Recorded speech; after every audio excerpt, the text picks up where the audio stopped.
If I get cold, I'll close it. If Yvette tells me she's cold. Are you freezing? No, I'm good.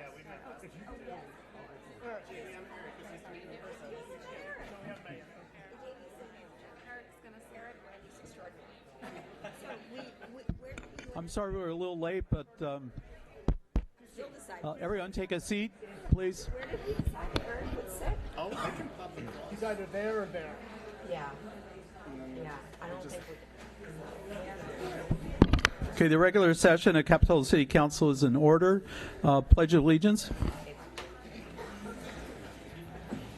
I pledge allegiance to the flag of the United States of America and to the republic for which it stands, one nation, under God, indivisible, with liberty and justice for all.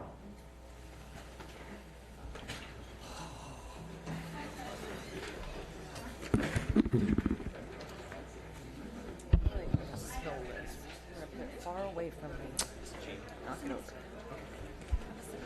over. So while we're getting in order, I'd like to say that the meeting is being broadcast today on Charter Communications Channel 8 and on Wednesday at 8 a.m. and also on Saturday.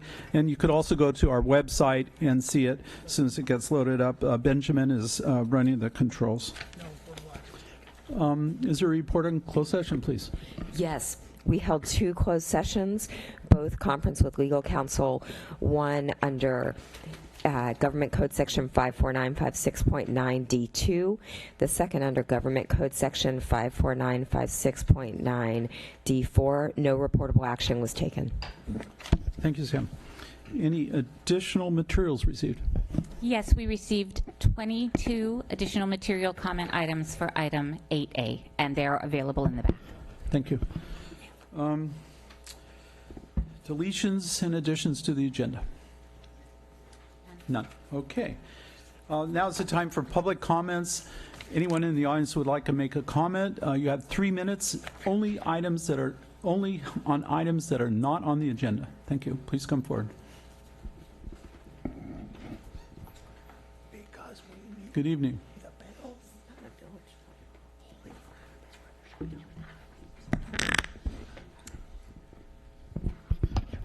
Starts when I talk, huh? My name is Lori Hill, and I am one of your Arts and Cultural Commissioners. This is Roy Johnson. He's the chair of the Capitola Arts and Cultural Commission. I am here to say thank you to the council for your support of the Capitola plein air event that happened October 30th through November 3rd. The evidence of our success is hanging on your wall right over there.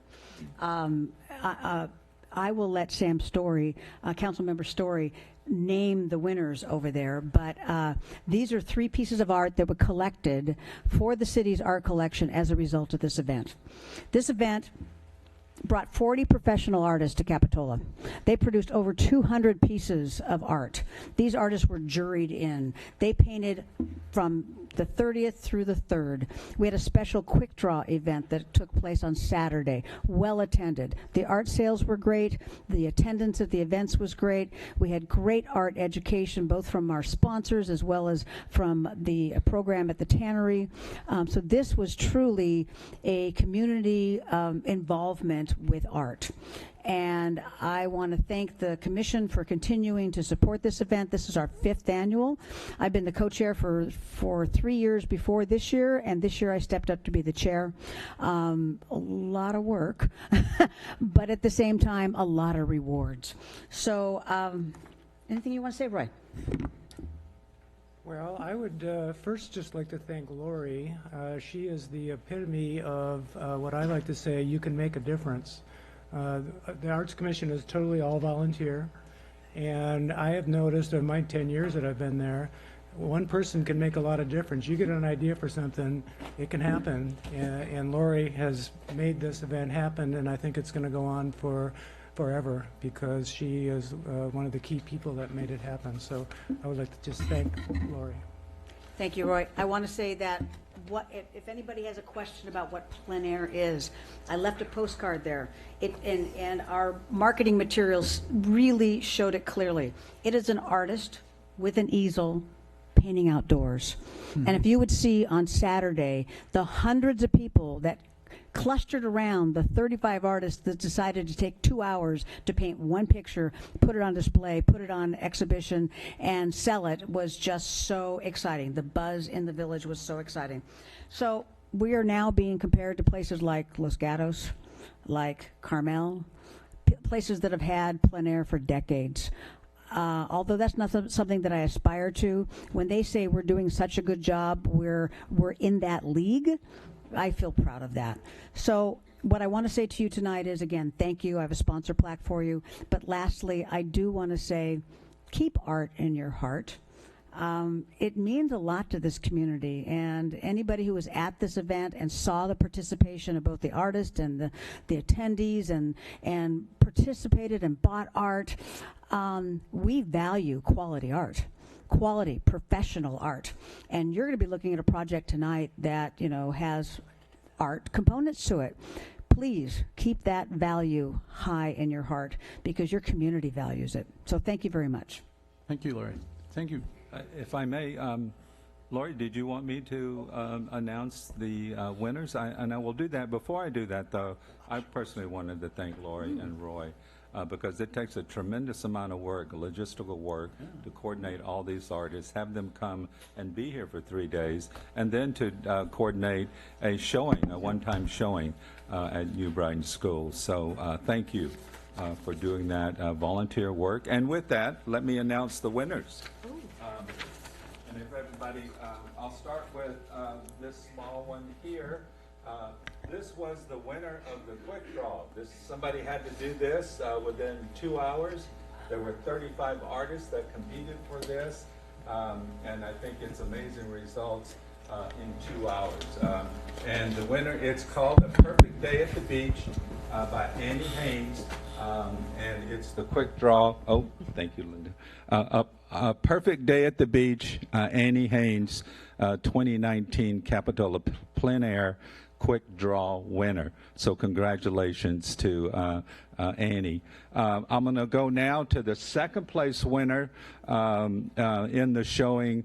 This is entitled Shadows and Reflections, and this is by Dur Wasim, and this was the second place winner, and just a beautiful depiction of the Capitola trestle with the windmill house in the background. And now to our first place winner. This is entitled Blues of Depot Hill. And this is painted by Cleo Villette.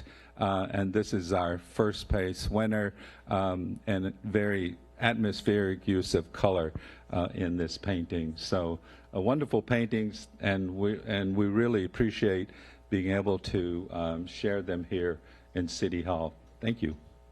Thank you, Council Member, and also Art and Cultural Commissioner Story.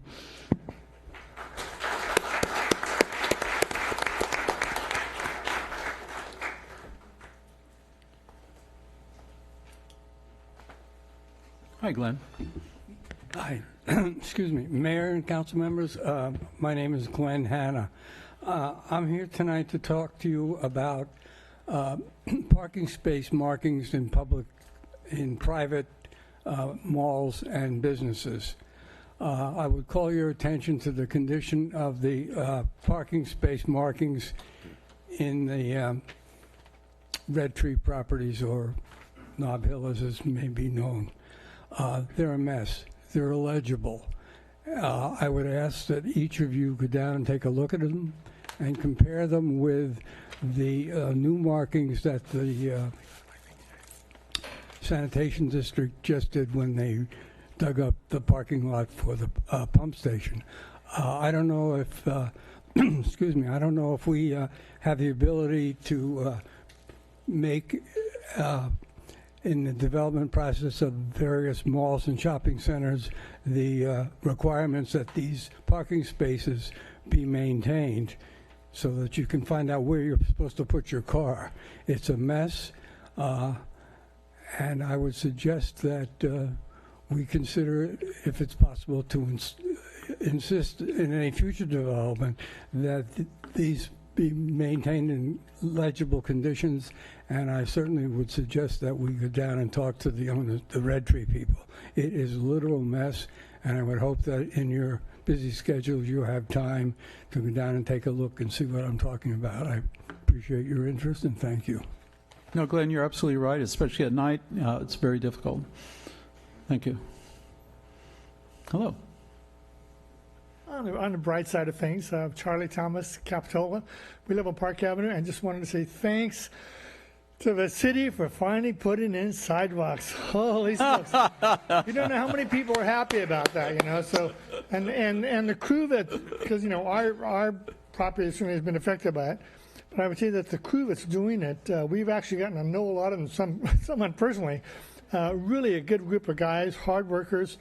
But they're moving that thing along. You know, once they got underway, and I want to thank Kailash for that, because I know he has a lot to do with it. Once they got underway, I mean, like, yippee-i-o-ki-yay, I'm loving it. So thank you guys for that. Definitely appreciate it. Hi, Arnold. Gary Richard Arnold. We just celebrated Veterans Day. This is a friend of mine, Lieutenant Colonel Bo Greitz, and you can see the medals on him. He was the most awarded individual besides General Smedley Butler. General Smedley Butler was recruited to do a coup d'etat against Roosevelt, and the New York Times scrubbed all the information on it, but you can still find information about the so-called business plot in Wikipedia. Lieutenant Colonel Bo Greitz was paid by Ross Perot to go get MIAs in South Vietnam. He reached Kun Sa, which was the center of 90% of the drugs, which are now coming out of Afghanistan. Kun Sa wanted to surrender what they were doing and to create a more productive way, and he was told by the White House that they weren't interested. Lieutenant Colonel Bo Greitz, which is on TV, you can find it on YouTube. It was recorded years ago, that the biggest buyer that he said was Richard Armitage, who was number 2 under the Department of Defense under Caspar Weinberger. I find it an insult that those under the Panetta machine, and the Panetta machine includes the Republican Central Committees in which Leon Panetta has apparatchiks working. We have 2 plaques on the courthouse steps dedicated to Hugh DeLacy, who belonged to at least 5 different Soviet communist cells.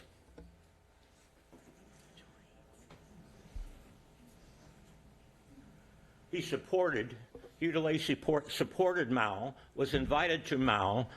Leon Panetta sent him military and policy information. You can find his praising this communist activist that has 2 plaques on the courthouse steps in the congressional record by Leon Panetta. I know we've been looking for Russian collusion. We've certainly had it.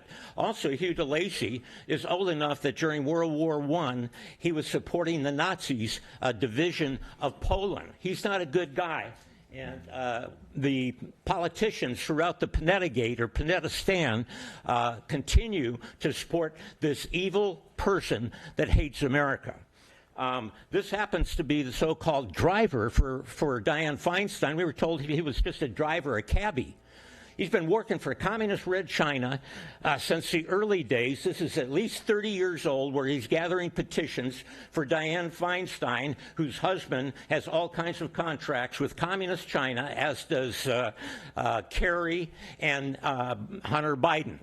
And Mitch McConnell, by the way, also. I think that people need to break their contracts. We have sedition going on here under COGS, which are councils of government. It is AMBAG. A parallel government is being set up. You do not report on it like you should. That's where the serious decisions are being made, and they have stakeholders that are involved. Very much, Mr. Arnold. I'll conclude. They have stakeholders which include Driscoll, Packard, and Panetta. Okay, thank you.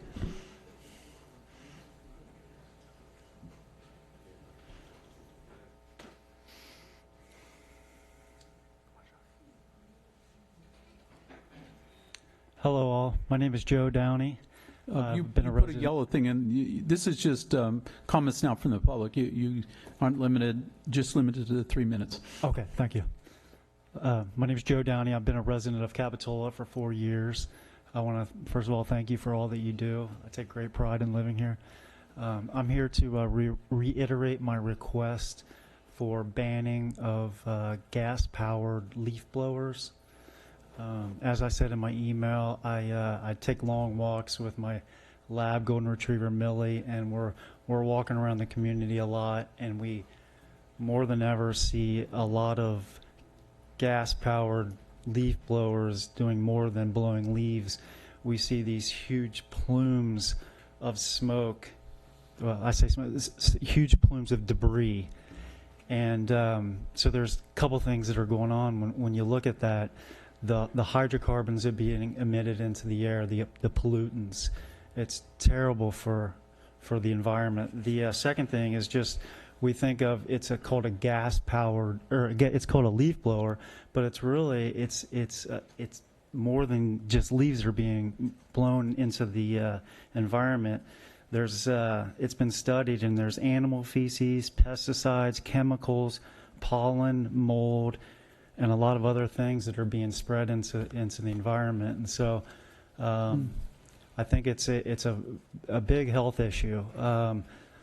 We look at a leaf blower, and it's pretty compact in size, but this is a good picture of the pollutants that is going into the air. It's 1 hour of gas blowing is equivalent to someone taking a 2016 Toyota Camry and driving it for 1,100 miles. 1 hour of gas blowing, 1,100 miles in a car. So it's really doing a lot of damage. And also, you factor in the noise. I think it factors in. There's a lifestyle around that. A lot of people are working at home now, so there's a lot more people being affected by it. I think communities all across California are realizing this. There's over 20 cities now that have banned them completely: Los Angeles, Santa Barbara, Santa Monica, Palo Alto. So people are realizing that this is a pretty big deal. And if we kind of allow it to keep happening, we're going to look back on it, and I think we're going to question that. Just this week, I noticed in our walks that there were 2 roof companies that had people up on top with a leaf blower blowing stuff off of the roof. And it's just, you see this huge plume, and I think it's something to really to look at. So I appreciate you listening, and thank you. Okay, very much. thanks. Thank you. And we have read your emails. Okay, great. Thank you very much. Thank you very much. Any other comments from the public? Okay, now we're city council comments and staff. I have a couple. Ed? Okay, Kristen? Okay. I have a couple, and I'll be quick. We're up against a couple deadlines. If anyone's interested in participating in our local government academy, the deadline to apply for that is December 13th. A deadline for if you would like to get a personalized paver for the library, that deadline for that is January 2nd. You can go to capitolalibraryfriends.org to purchase one of those. I would also like to take a moment to recognize Nikki and the rest of our recreation team staff, because we learned that Camp Capitola is now accredited with the American Camp Association, so that's very exciting. And then finally, to address what seems to possibly have been a deficit on my part, I will report briefly that as of last night, the Vice President of the Board of AMBAG, I will report out that we, as of last night, addressed our climate adaptation study for Highway 1, for flooding along Highway 1. We discussed that the CTC, the California Transportation Commission, will be in Watsonville on January 6th for an active transportation workshop. And I was also appointed to the multi-jurisdictional housing work task force, which will begin meeting in January. And that's what's going on in the world of AMBAG.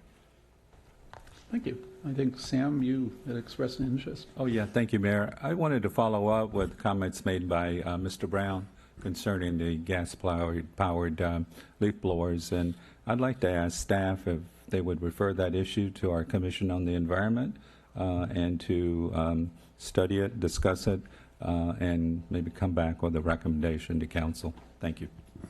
And I think we should let him know when that actually, when we have a meeting too. Okay. I have nothing. Okay, at this moment, I'd like to recognize someone who's been very involved in Capitola for many years.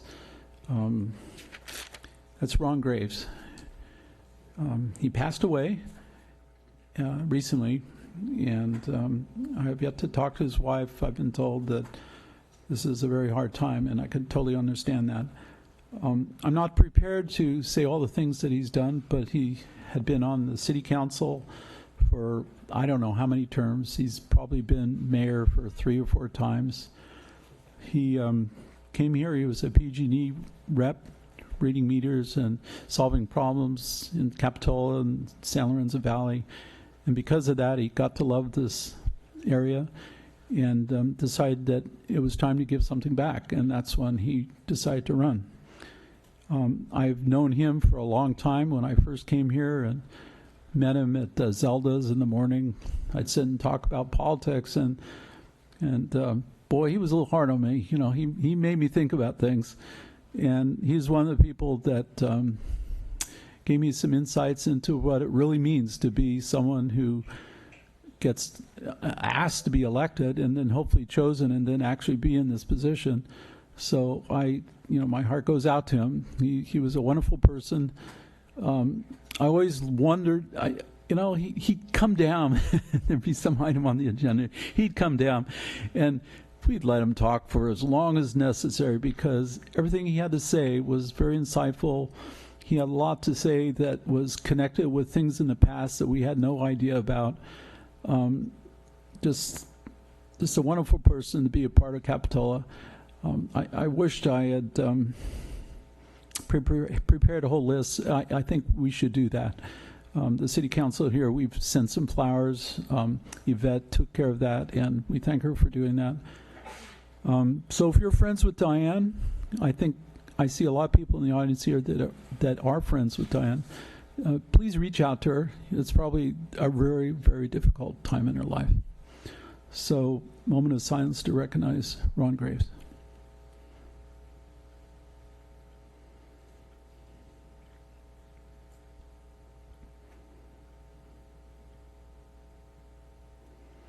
Thank you for that.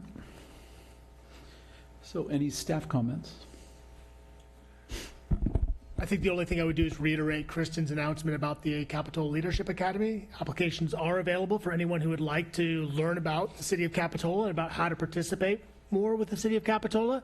It's something we do every couple of years. It's not a huge commitment, just involves a couple, I think 4 nights attendance at sessions that staff puts on to help people just learn more about how the city works. And as Kristen mentioned, the applications are available online, so if you're interested, please grab one and fill it out. Is Nikki here? Yeah. Would you announce about the upcoming meeting on the strategy for the rec department? While she walks up, I'll note we have academy forms at the back. Oh, thank you. Thank you, Nikki. Yeah, thank you, Mr. Mayor. So next Thursday at 6 p.m. at the Jade Street Community Center, Recreation is holding a community meeting in order to engage on feedback for recreation services. And so we would really hope to have a large group there so that we can discuss what it is that the feedback from the city, what they are actually interested in for recreation services from the city. Great. And I understand you've reached out to the SoCal School District on this? Mm-hmm. Yes. Great. So we've gotten a good response from them, and they're our partners in this. Yeah. Okay. Great. Thank you very much. Thank you. So that's it. We have a consent calendar, and are there any items on the consent calendar that anyone on the City Council would like to pull? Mr. Mayor, I don't wish to pull an item, but I'd like to ask for a separate vote on item 7H. Okay, 7H. Let's recognize that. And is there anyone from the audience who would like to pull an item from the consent calendar? Seeing none, let's vote on everything except for 7H. Motion to adopt the consent calendar. Second. All those in favor? Aye. Aye. Okay, let's get on to 7H. Motion to adopt. Excuse motion me? to adopt item H. Second. Would you like a roll call for that? Sure. Councilmember Story, No. Councilmember Peterson, Aye. Councilmember Brooks, Aye. Councilmember Bottorff, Aye. and Mayor Bertrand. Aye. This encounter does pass.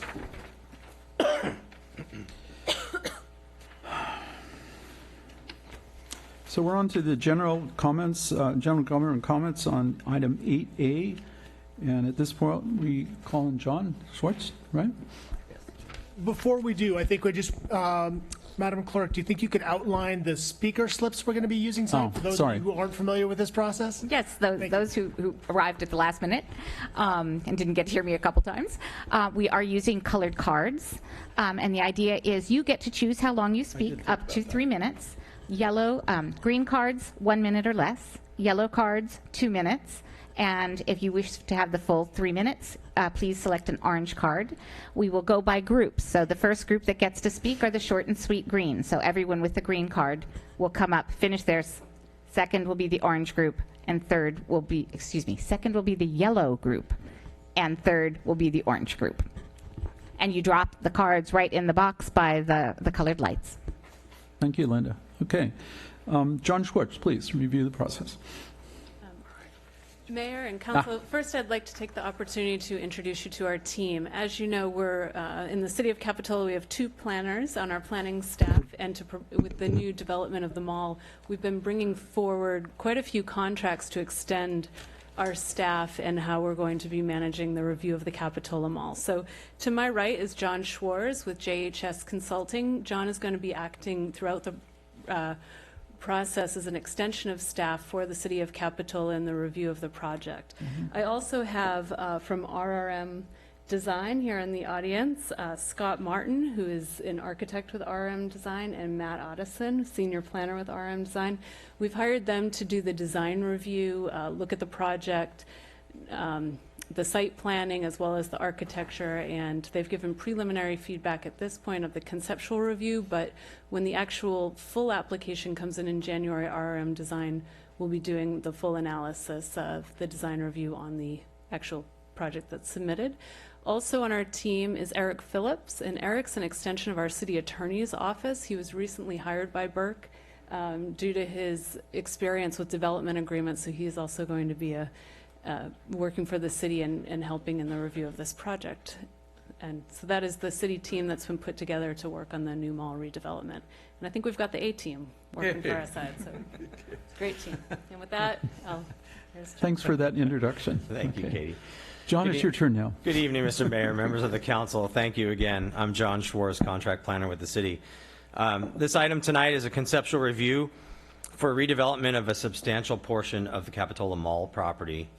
The conceptual review process provides an opportunity for an applicant to receive early feedback on a design concept prior to submitting a formal application.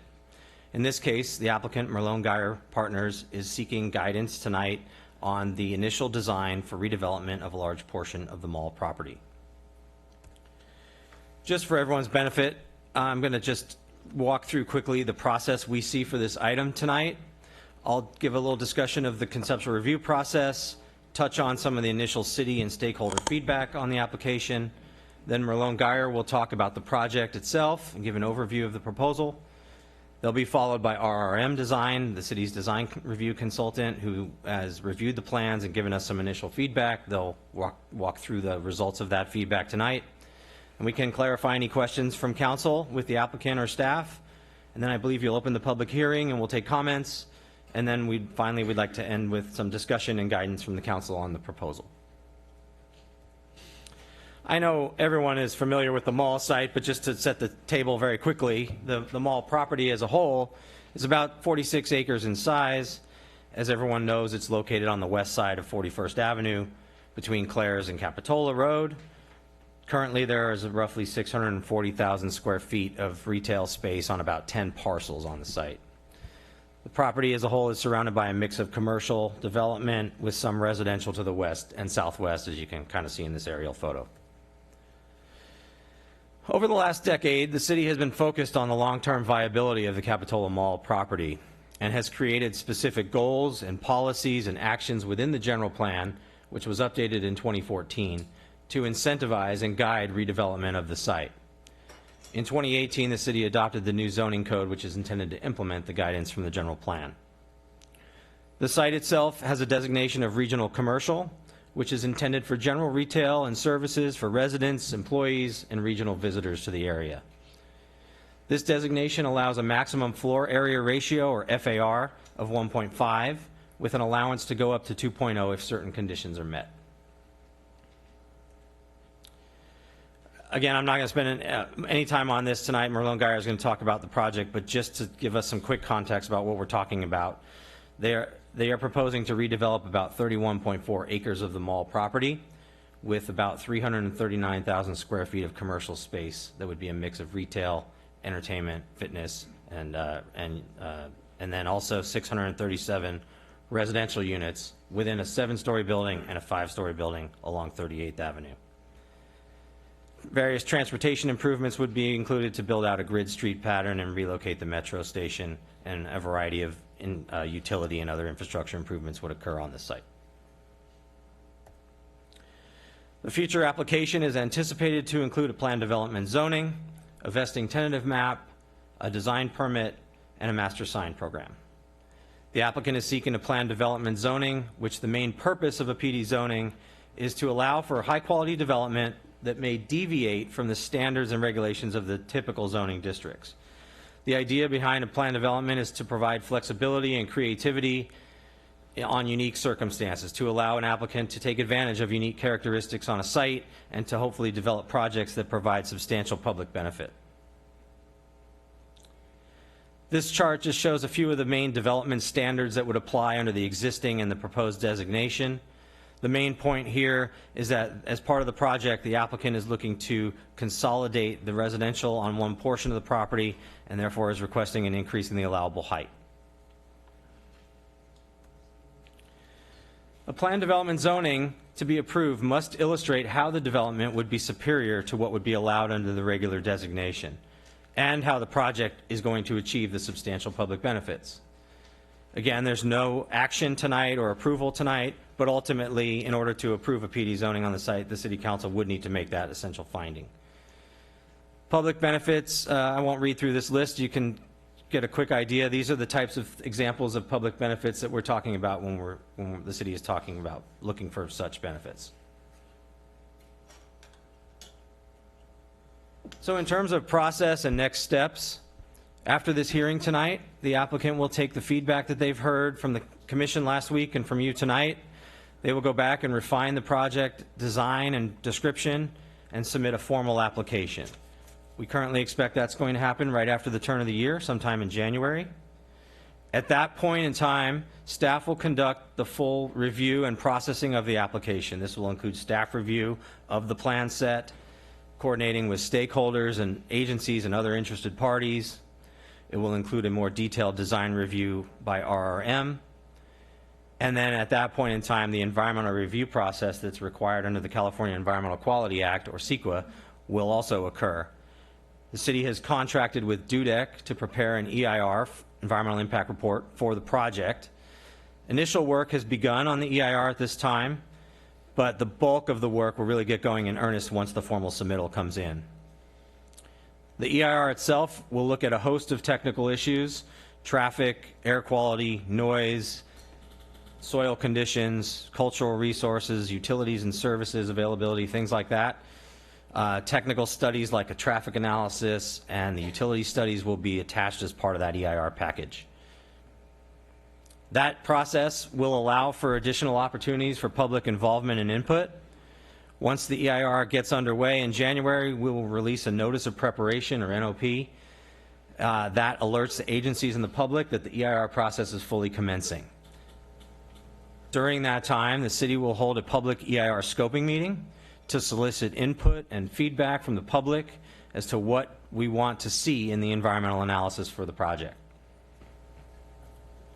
At that point, the EIR will be drafted. Once the draft EIR is completed, it will be published for public review and comment and circulation for at least 45 days. We currently envision that that's going to happen around June, July. And then once anyone is allowed to submit comments on the EIR and the analysis at that point, Any comments that we receive will be responded to in writing as part of the final EIR, which will be prepared and released before the hearings. I should mention again that it's likely or it's anticipated that a development agreement may be negotiated along the way with these review processes with the applicant and the city, and that we expect the staff review, environmental review, and all those processes to be completed around this time next year, and the project would come back to hearing for consideration. So staff and the applicant are looking for guidance on the conceptual plan tonight, mainly on these items that are on the screen here, things like the architectural design, building massing, articulation of the buildings, site layout and uses, circulation within the site and around the area, and connectivity to the other properties. Those two items you're going to hear a little bit more about from RRM. They relate closely to the RRM analysis, so if you like what's in the RRM feedback that you're going to hear about, we'd love to know that. If you have items that you disagree with, we'd love for you to call those out for us tonight. We're also looking for input on the proposed mix of land uses and what are the city's desired public benefits and the provision of affordable housing, all on site, some in lieu, things like that we're looking for input on. Just spend a couple of minutes on this and not go too long here. The staff has reached out to several of the agencies that provide services to the site. We're in contact with Santa Cruz Water, talking about the water supply assessment that's required as part of the environmental review. We're scoping that work with them now. We've received some initial feedback from county sanitation. Some lines may need to be upgraded, but all in all, that they thought that could be served, initially anyway. And then we've reached out to Central Fire and Soquel Union Elementary, and some feedback is pending from those agencies, and we're talking to them. All in all, in our discussions, some improvements and mitigation will be likely, but we haven't heard any showstoppers from these other stakeholders at this point, which is good news. But obviously, that's pending further review and analysis during the formal application. I won't read this dense list, but this is internal city staff also reviewed the application and plan set and gathered up some comments from internal staff. Some of them are listed here, some of the main ones. These really overlap a lot with what you're going to hear about from RRM, so I'm not going to go through the list, but the main point is that there is additional detail in the staff report and in your packet about these items and some of this feedback. Staff also contracted with Cosmont companies to prepare a fiscal impact analysis of the project as it stands today. I'll just touch on some of the highlights of the results of that at this point. The project would certainly improve the economic condition and health of the shopping center itself. Depending on the actual retail sales tax, incremental revenue from the project is projected to be in the range somewhere around $850,000 to $1.2 million per year. However, the project, by adding residential, would increase the population in the city, potentially up to about 12%. This would certainly cause an increase in city expenditures to provide services to the residents, and that is projected to be around $875K to $1 million a year. So the big takeaway from this at this point is it's very close to a wash. Depending on the actual retail sales tax that's realized, this could either be a slight fiscal benefit or a slight deficit to the city. In light of that, Cosmont also pointed out the downward trend that's occurring in retail sales, both on the site and pretty much everywhere. This gives us a little bit of pause if there's greater risk in the future to the general fund from such sales tax. Therefore, Cosmont was looking for a diversification of uses on the site, combined with some financial tools that could help ensure that the project is a financial win and a positive fiscal impact to the city. In looking at that, their analysis identifies some tools to increase revenues from the project and to help diversify the actual revenue base. And these are listed here on the slide. Things like building a new hotel as part of the project, establishing a community facilities district maintenance fee, or enacting an entertainment tax. New multifamily residential and non-residential structures require a design permit as part of this proposal pursuant to the zoning code. The design permit is intended to ensure that we end up with a high-quality project that's harmonious with the surrounding area and minimizes impacts to adjacent areas. In looking at the design, the city again contracted with RM Design Group. You're going to hear from them in a few minutes to do a peer review. They reviewed the project application and have given us feedback. Once the formal submittal is done, a second, more detailed design review will be done by RRM at that time. So with that, unless they're happy to answer any questions you may have, otherwise I'll turn it over to Merlone Geyer to talk about the project proposal. Thank you. Any questions? Okay, please. Actually, I think the mayor, you actually brought up a good point. You reached out to SoCal School District, but once the students become old enough to attend high school, it's Santa Cruz City School District, so that might be another organization you'd probably need to add to that list. Yes, thank you. We're planning to reach out to them next, but we were starting with the elementary folks. Yes, thank you. Great, thank you. Hi, Steve. Good evening, Mayor, council members, and staff. Thank you very much for us presenting our conceptual review of Capitola Town Square tonight. We know that name is a working name tonight, so we've heard from planning commissions and from some of the community, it's not really a town square, but it is a working name. But we'll work on that through our community outreach. But what I wanted to do is start off, and this is obviously a great view of the mall. We're very proud to have purchased this mall back in April of 2016, and just shows the great views of what we want to try and to establish here with some of the residential that my partner Dave Geiser will walk through the concept plan here in a few minutes, as well as Andy Neff on our staff here works for our architectural team as well. So they've been really involved with the planning of what we've gone through. But what I wanted to do to start off is I know it might be a step back since I've presented to you guys a couple of times about ownership and all that, but I think for tonight and what we're going to go through will be a great step moving forward. So we bought the mall, like I said, back in April of 2016, and we really only owned about 45% of the mall in the light blue.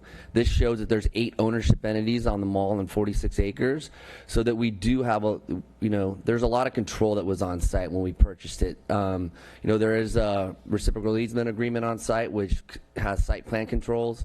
Target, Macy's, who both own their own parcel, as well as Sears, have control on that site. They have full site plan control, and so we will need to work with them moving forward. And so back in the end of 2018, Seritage, who had tried to go through redeveloping their site, had come to us and said, look, we're starting to close Sears, we're starting to get rid of some real estate, and we'd really like for you to potentially take on the ownership of that entity. And so back at the end of 2018, we did that. And so with the purchase of the Sears portion, we now have controlled over 65% of the mall at about 31 acres.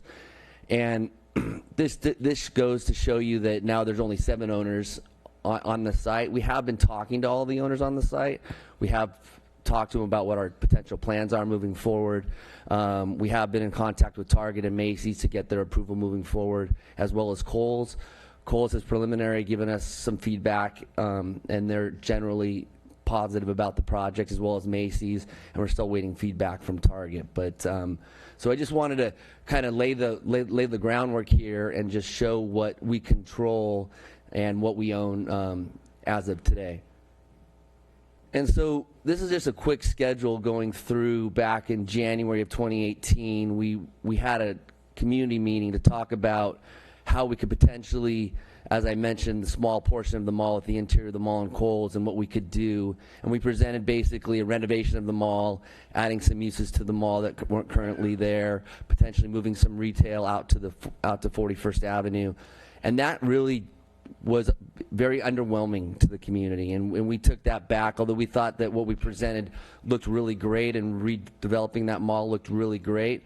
We took the feedback that it was underwhelming, that we needed to do something different, although we were limited in the scope that we could do that. So with that, after we acquired Sears, we went to the drawing board and said, hey, what can we do here on site, and what can we add to Capitola, and how can we really stay within the zoning, really stay within the general plan, really use the general plan to help dictate how we get the site moving forward. And as I mentioned, Dave will walk through that and how the site is oriented here in a couple minutes. And so with that, we've had a community outreach. There's probably about 150 or 200 people in June that came to that meeting. We really heard a lot of good feedback. We know, some people want housing, some people don't want housing, some people want relevant retail, want restaurants on site, push restaurants and retail to 41st Avenue, and affordable housing was a big component of that, and we're trying to incorporate all of those issues moving forward.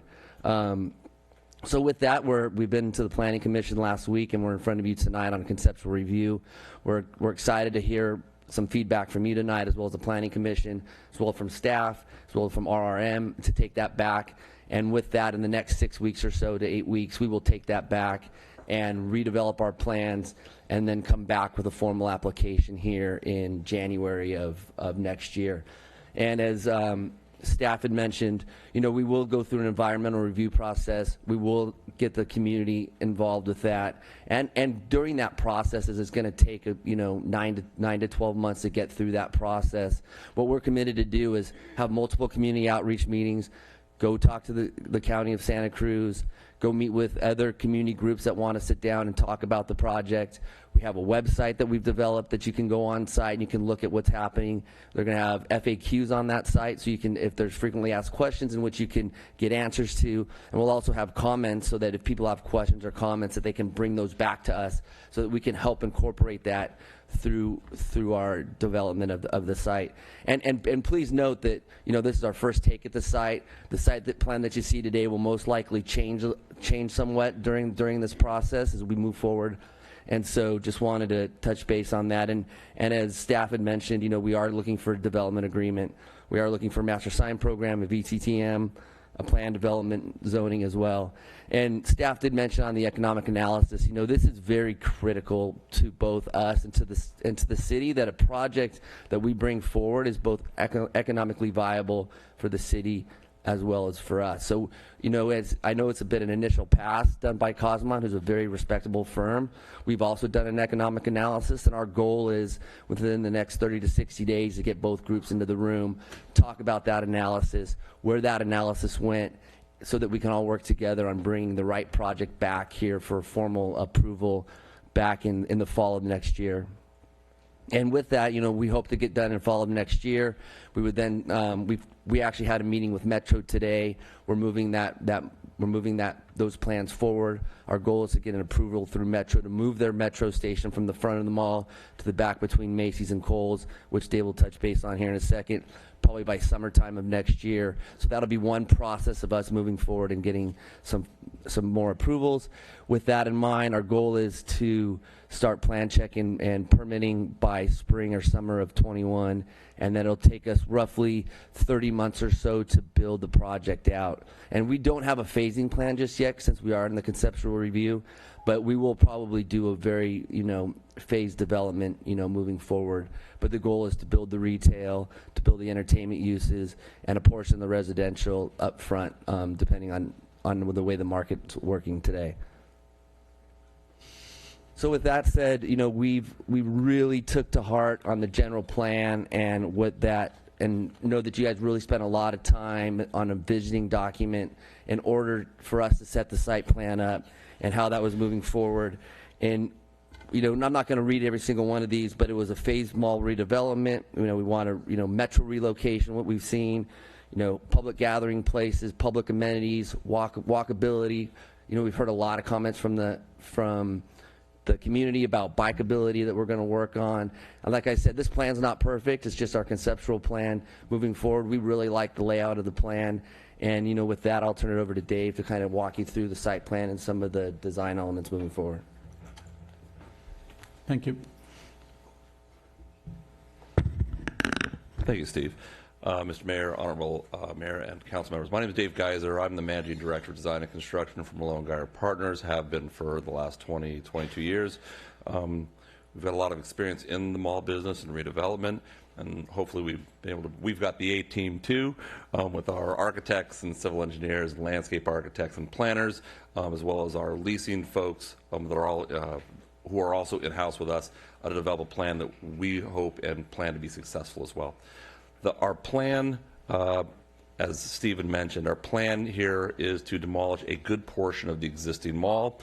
The total demolition on our property is about 250,000 square feet. You see most of the mall, we're planning on leaving the northeast quadrant. We have some existing leases that we need to honor, which is what's driving that, and I'll get to that in a little bit.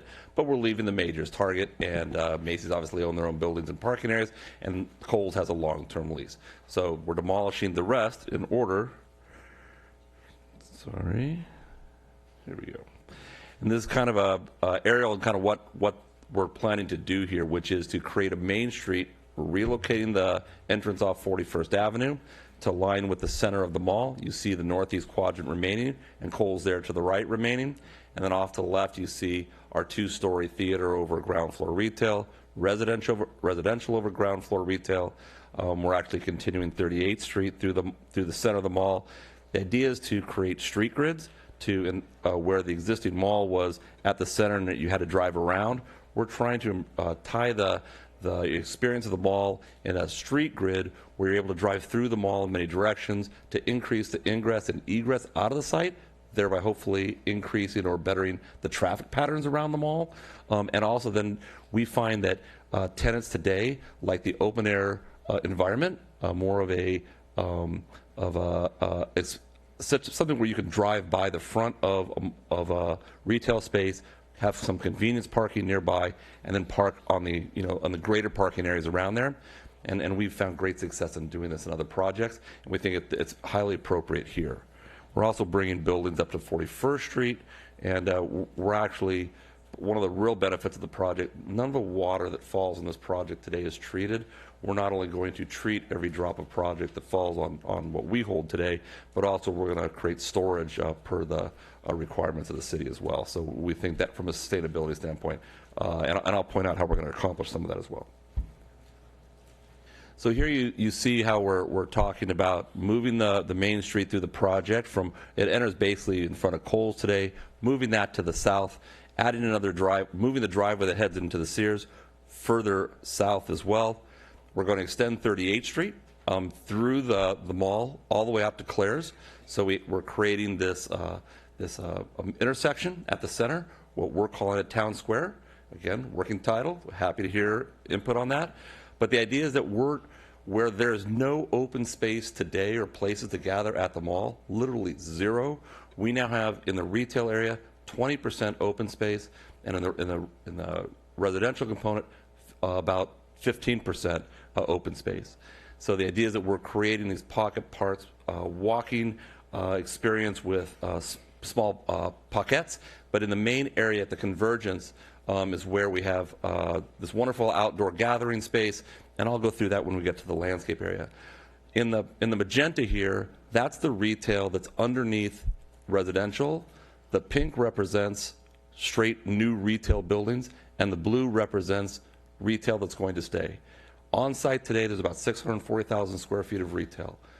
If we build this exact plan today, we'll be putting back about 606,000 square feet of retail. So there's a loss about 30 to 35,000 square feet of retail, but we believe that is mostly in the big box of Sears, which is now being redistributed in more relevant retail. So while there's a little less retail, it's more relevant and it's going to produce higher dollars per square foot for the city. It should be noted that on this plan, the theater sits up above. So where the pink is there, we have a major retailer, soft goods retailer facing 41st Avenue, but you enter the theater from the convergence of Town Square Way and 38th Avenue, and that's the entrance to the theater. So you actually walk up to the theater on the second level.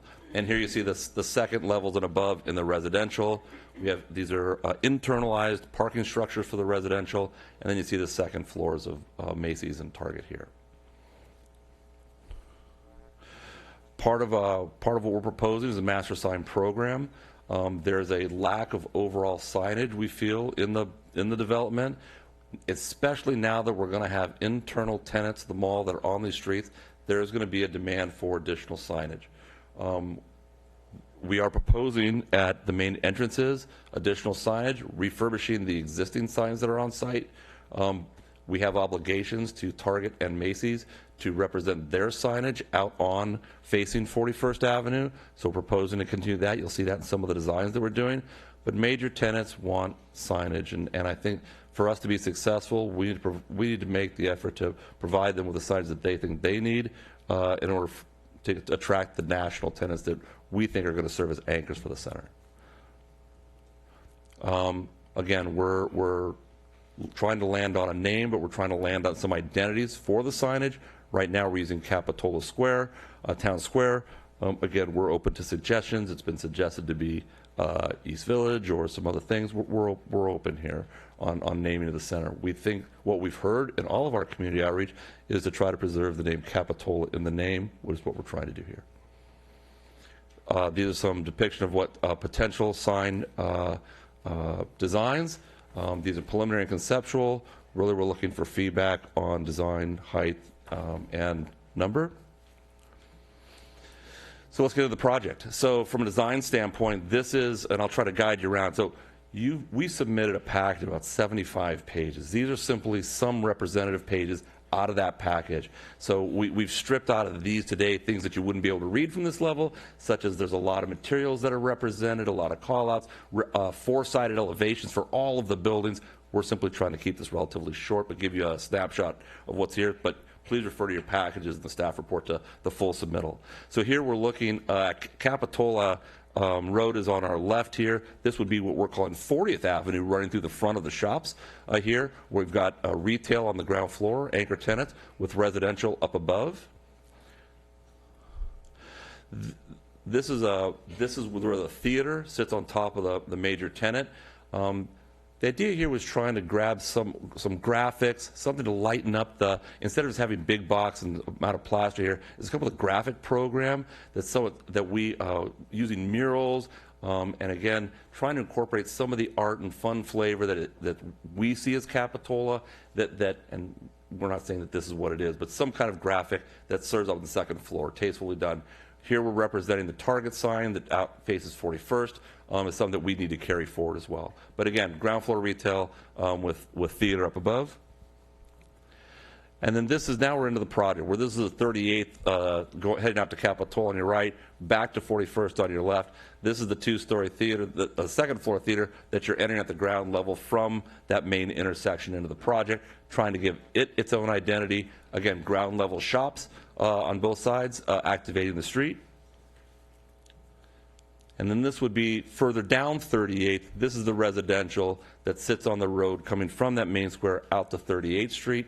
We're trying to use some fun colors, not untastefully so, but trying to use some fun colors that we see around town, some of the blues and yellows, and also using woods and different materials and metals to really activate the ground floor space. It's more comfortable walking by. Oh, and by the way, leasing offices and other things that help activate as you're walking down the street, that help activate there where we're in the residential zone. Oh, and Steve's going to make a quick mention about the housing. So we hired Concord to do a report on the type of housing that could potentially be in this area, and there's three areas that they came up with. One was multifamily. This shows studio, 1 bedroom and 2 bedroom. They had a couple of 3-bedroom units that could be in there, but what we've understood from that report, that anybody that wants to be in a 3-bedroom unit usually wants to be in a house, so we'll probably have a few of those.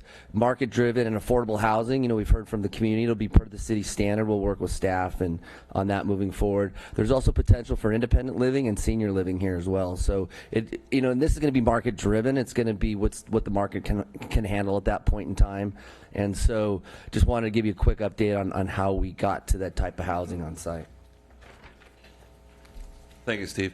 We envisioned that the residential that being built over the ground floor retail facing 41st is a first phase, so that we get the retail in sooner rather than later. That retail is critical to the success of the rest of our project, so we see that as phase 1. The retail in back that's up next to Target is really the phase 2. And quite frankly, we can't build that all at once anyway, so we see at least 2 phases, potentially 3 on the residential. This is on Capitola and 38th here, looking at the corner. This is straight residential to the ground. And again, this conceptual design, trying to use additional materials and somewhat contemporary, but still trying to capture some essence of some colors and materiality that you might find around Capitola. So here we are in the heart of the project. Again, we're back at the intersection where the entrance to the theater is off the left. These are shop spaces that face the main plaza, housing up above with balconies and terraces. The idea here is that instead of having like a mall where it's all a single design with just individual storefronts, the design concept here is that each shop has its own identity, not just at the storefront, but each building. So the different building types for all these different shop spaces down these main streets are not just a similar facade, or a similar design for the building, and just its own little sign over a different colored awning, that the building design actually changes for each of those shop spaces. So if there's a lot of variety as you're walking through the town square, that each of the buildings has its own separate identity. We think that's really important. It drives the architecture. It's more fun, and it just gives a more sense of place to it as something more corporate or like a mall. It's demalling the small shop spaces. So this is, if I were standing in the middle of the mall, or the new part of the mall, looking at Target to my left and Macy's to my right, this would have been the Target entrance from the mall. So we're tearing down all of the mall up to the Target entry. The Target entry stays where it is, but we're redesigning that facade and adding shop spaces coming out.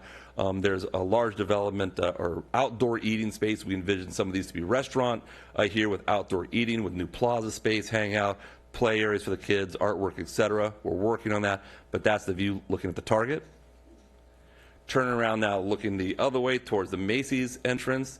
So that was standing in the middle of the mall. Now I'm looking at the large public gathering space, more shop spaces on either side, potential for restaurant or fast casual or any other types of tenants here that would fit in, but leading into the existing Macy's, huge outdoor spaces, gathering spaces now. I'll talk more when we get to the landscape. And then the Kohl's we have to keep. So what we're looking at is how do we redesign the face of the Kohl's. We've got new entry towers. We're looking at using a reclaimed wood over just the painted block today, with some other features up above, corner anchor towers. So we're really trying to punch that up, but it has to remain the building has to remain where it is. Landscape plan, again, we're talking about the open space here. We're looking at 21% of usable open space is what we have in the plan. Plenty of gathering spaces. The feature along the front of the mall, we're turning from angled parking to 90-degree parking, and in between each of the parking spaces, we've got 4 feet of landscape area that we're using for water quality. So all the water that hits that parking lot flows to those water treatment areas, but it's also landscaped as well. So instead of a sea of asphalt, it'd be broken up with having these water treatment planted areas in between each of the planter aisles, which allows us to plant more trees as well. Greatly enhanced landscape areas coming in from 41st Street, which we see here. So we've relocated the light. We've got shop space that has outdoor dining areas, pedestrian access. Again, we're talking with Metro today. They're looking at whether they want an additional bus stop on 41st Avenue. We don't think that's feasible, but they're looking at it. But again, to create pedestrian connectivity from this light into the center. Part of what we're doing as well is working with a civil engineer to figure out how we need to change the medians out in 41st to line up with the drives, and we're going through that exercise now. It's preliminary. We know we're doing work out on the medians in 41st. This is what we call the estuary. We're trying to give these names so we can know what areas we're talking about. And so we talked about if we change the planning to match what these different things are doing. But the idea is to create on-street parking, diagonal parking, as we drive through the center of the mall, along these shop spaces. We've got a lot of landscaping in there. By the way, these are wide pedestrian walkways, 12 to 18 feet, with planter areas in front of the cars to separate from the cars. We're talking about having some crosswalks in the middle, type of lighting, landscape, enhanced paving at the intersections and crosswalk so people slow down. Now we're into the center part of the area with Target to the left, Macy's to the right, shop spaces added, outdoor dining, gathering spaces, turf, artwork, water features. And again, the concept here, though, is not only down at the main intersection here, but up at the top where I'm coming in from Claire's, we have the ability with ballers to close this area off. And so on a busy Friday night or on a weekend, or if we want to have like an art event or a classic car show or the start of a 5K run or whatever the event is, or it's just plain busy for car traffic, we can close that off and just create a pedestrian environment here on the street. And so just we pull up the bollards to block to car traffic. And because of our access now on 38th and around the project, we don't cut off the access to the different shops. We're simply creating a pedestrian zone here. And it just really creates a great public gathering place on the weekends for people to come and hang out. I'm going to close on that and leave it to Steve. Thanks, Dave. So really quick on some community benefits, we're trying to bring in some economic value on bringing in new relevant retail and restaurants. We know that Sears obviously has been there for a long time and is not relevant anymore. We'll also work with some existing tenants that are within the mall today. We know that the Children's Museum is a great hit that wants to be there, and we'll work with them and to keep them somehow integrated into the project. And so, as well as there's some other tenants that are currently there, that are very viable today. But just so you know, there's 60 to 65% of the tenants in there today are temporary tenants. So we'll work with them as well on that. These quality improvements will bring sidewalk cafes, outdoor amenities, walking paths, bike paths, community gathering areas, housing for the community, affordable housing for the community as well. The relocation of the metro, as I mentioned, and it's just we're excited to be a part of Capitola for a long time, and we're excited to invest a lot of money into this project. So we look forward to any questions you may have, and thank you for letting us present to you tonight. Any questions right now before we go on? I have some, but I think Sam and then Yvette and Kristen. Thank you, Mayor. Thank you, Steve, for this presentation. And you too, Dave. We appreciate the opportunity. I just wanted some quick questions concerning the housing. You mentioned that there could be studios, one bedroom, affordable market rate, independent living. Do you have breakdowns yet, numbers within those particular categories? We don't. We've been out and talked to a couple of housing developers, but it's really early on in the project. We wanted feedback from council. We wanted feedback from the Planning Commission. We want feedback from staff so that we can start going out and marketing this. We have gone out and looked at the retail aspect, and there are a lot of people that want to be here because there is a hole in the market. But to your point on the housing, we have not determined that yet. Okay. And I did hear that the housing would be built maybe in 2 or 3 phases. Is that referring to the 637 that's Correct. proposed in this conceptual? Correct. So we'd probably build the housing above the retail first, because in order to deliver the retail, the housing above it has to be built, and so that's roughly 350 to 380 units there. You just can't you can't absorb that amount of units all at one time. The absorption rate probably 15 to 20 units per month, so it will take time to get there. But like I said, we haven't been to a housing developer to talk about how we would do that. Yeah. Do you have any sense of that period of time it would be between the phases? It could be anywhere between 1 to 5 years. I think as part of the development agreement, we'll want to vest our rights over a long period of time for that. But as we start getting through the negotiation of the development agreement, that can be discussed. The possibility of, if you were to get access to the Kohl's, or the Kohl's lease is up, or if something should happen to Macy's and they should move out, and those became available to you, are you thinking that that would be an additional phase of housing there as well, on top of those commercial spaces? We haven't even gotten there yet. Today, the zoning code allows 20 units per acre, and so that's what we have 30 acres, 30 plus acres plus 20 gives us to the 637. So that's how we came to that number. Kohl's really likes this location. I know Macy's likes this location.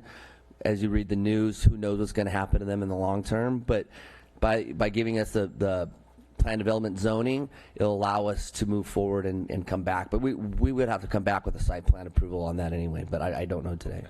All right, thank you.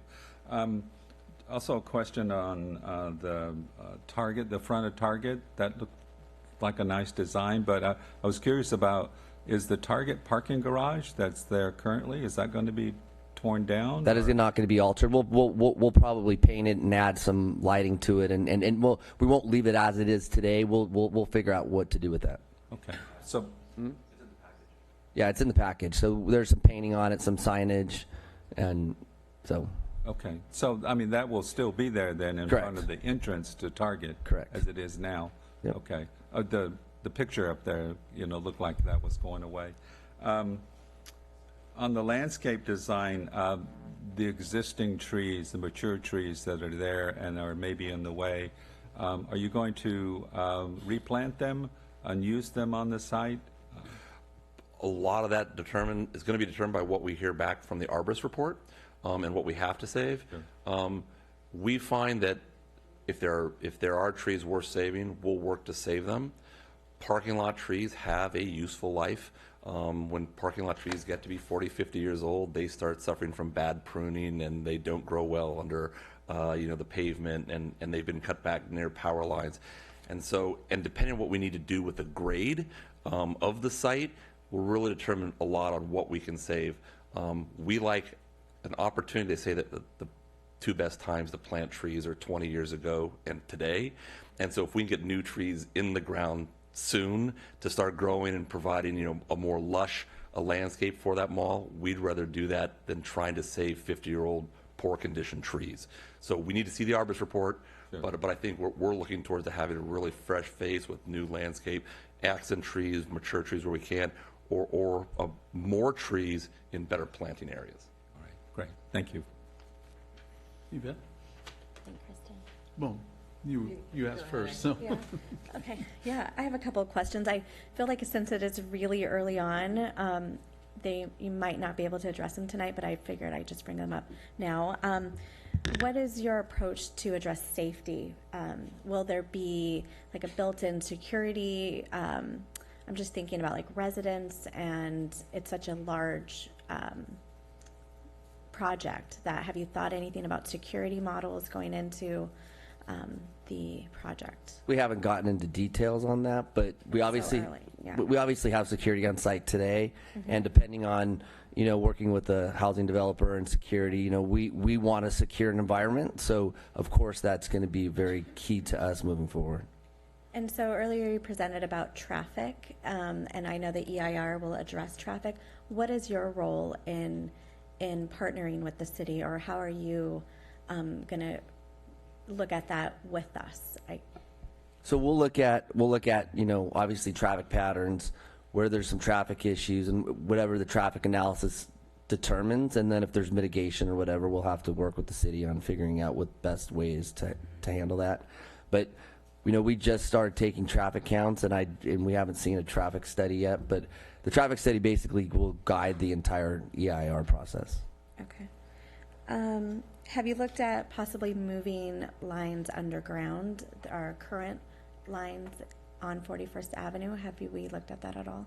We've looked at both, but it's like I said, it's still preliminary to what to do there. It gets very, very complicated with how you move those lines around, and it's very expensive. But oh, we know. We have a library project.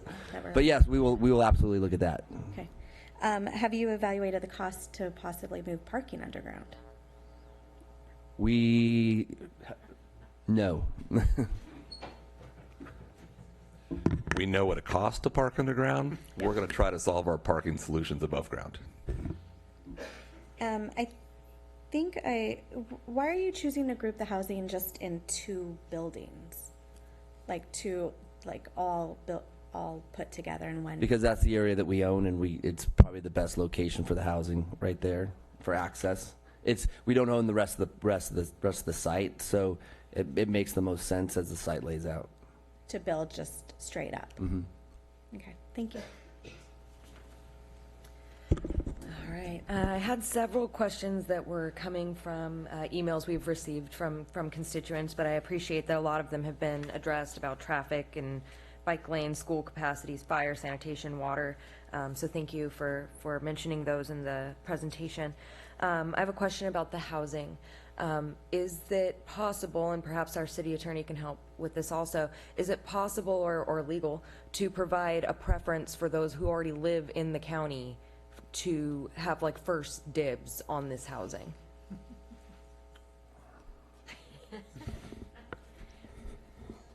Yes. The city can request a local preference provision in development agreement negotiations. Great. I'm glad to hear that. Anything that you'd like to add, Mr. Phillips? No, just that there's a number of ways to try and craft your local preference to make sure that it complies with fair housing. So we'll be mindful of that if that's the direction we get from the city. Great, thank you. As you mentioned, there's some of the retailers that are interested in staying, and I know that it was mentioned that you're already in contact with some of those, and including the museum. So if any of the other retailers or people who are already in the mall are interested in leasing any of the new space, who do they contact for that? Oh, they can contact us. We also have our property management team here as well. So we've been in contact with them, and we've been. I know Brian Kirk, who's our general manager. He's been talking to tenants on a regular basis, letting them know, because they're obviously concerned about what's going to happen. What am I going to do? What's going to happen to business? So we've been over communicating that to our tenants. And would there be any kind of incentive or lease discount or anything like that to tenants who are already there? We haven't gotten to that point yet. But that's up for negotiation as we move forward? Everything's up for negotiation. Okay. The affordable housing, is that currently planned to remain on site? Correct. Okay. Yes, for now. Okay. All right, I'll come back to that at Commons. Are there any plans for energy efficiency or solar on any of this, on the mall, on the residents? Yes, yes, and yes. We're looking for, we'll be building to the California Build It Green standards. Plus, we push very strongly for our building retail core and shell to be LEED equivalent, and we'll also be pushing our residential developer to be building to at least LEED equivalent standards. But of course, the Build It Green gets it almost there as well. We'll be using solar. We'll be using electric car charging. We'll be using low impact development standards. Sustainability is high on our list of things that we just simply build to. Our investors insist on it as well. Great, thank you. And then last but not least has there been any consideration or how much longer would it take, I guess would be the secondary part of this question, for the potential of a hotel on that site?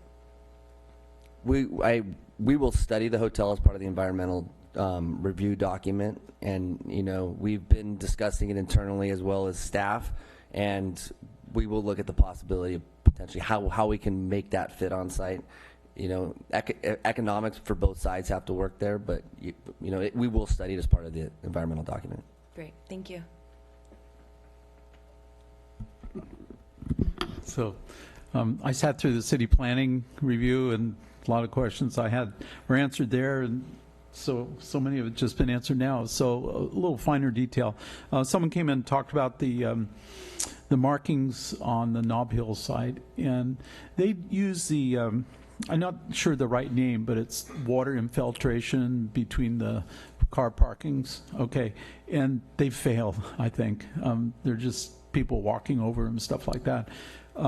Is it possible to relook at that design, because it doesn't seem to work very well? It seems more like a footpath rather than a place for vegetation. Up in Mountain View, we recently did a Safeway in their whole field of parking. We've implemented that strategy. It seems to be working. It really depends on if you give people enough shortcuts through there, how you plan it, how deep the planning is, how much you discourage people from walking through there. We find that it works, or is working in terms of treating our water. It's just a matter of working with our civil engineer, coming up with a successful design for that. We find the greening of the parking lot is really an asset for the project, and I think it's a matter of designing it right. We have implemented the strategy before. We're happy to share that and work with staff on it. We've done it successfully, and we've seen where it's been done unsuccessfully. We think we can make it work. Okay, that's good to know. There's a little alleyway, I think, if you want to call it that, where the Kohl's building, where the Target building is. It seems like a very narrow, when I look at the map that you provided, I don't know that it's actually being taken advantage as a walkway or a place for added amenity in terms of pedestrians. We've identified that as more water quality. The idea is to plant that and run water from the roofs of the building down through there, and again, to treat the water. It's not, we looked at it for pedestrian activity, but it seems dark, and it's not a real pedestrian-friendly place. We'd rather use it for, we're actively looking for areas that we can use for surface area for water treatment. We've identified that as one of the potential areas. Okay, great. Thank you. No more questions. Thank you. Okay, Mayor and Council, next we have RRM Design to present. Matt Otteson and Scott Martin. Okay.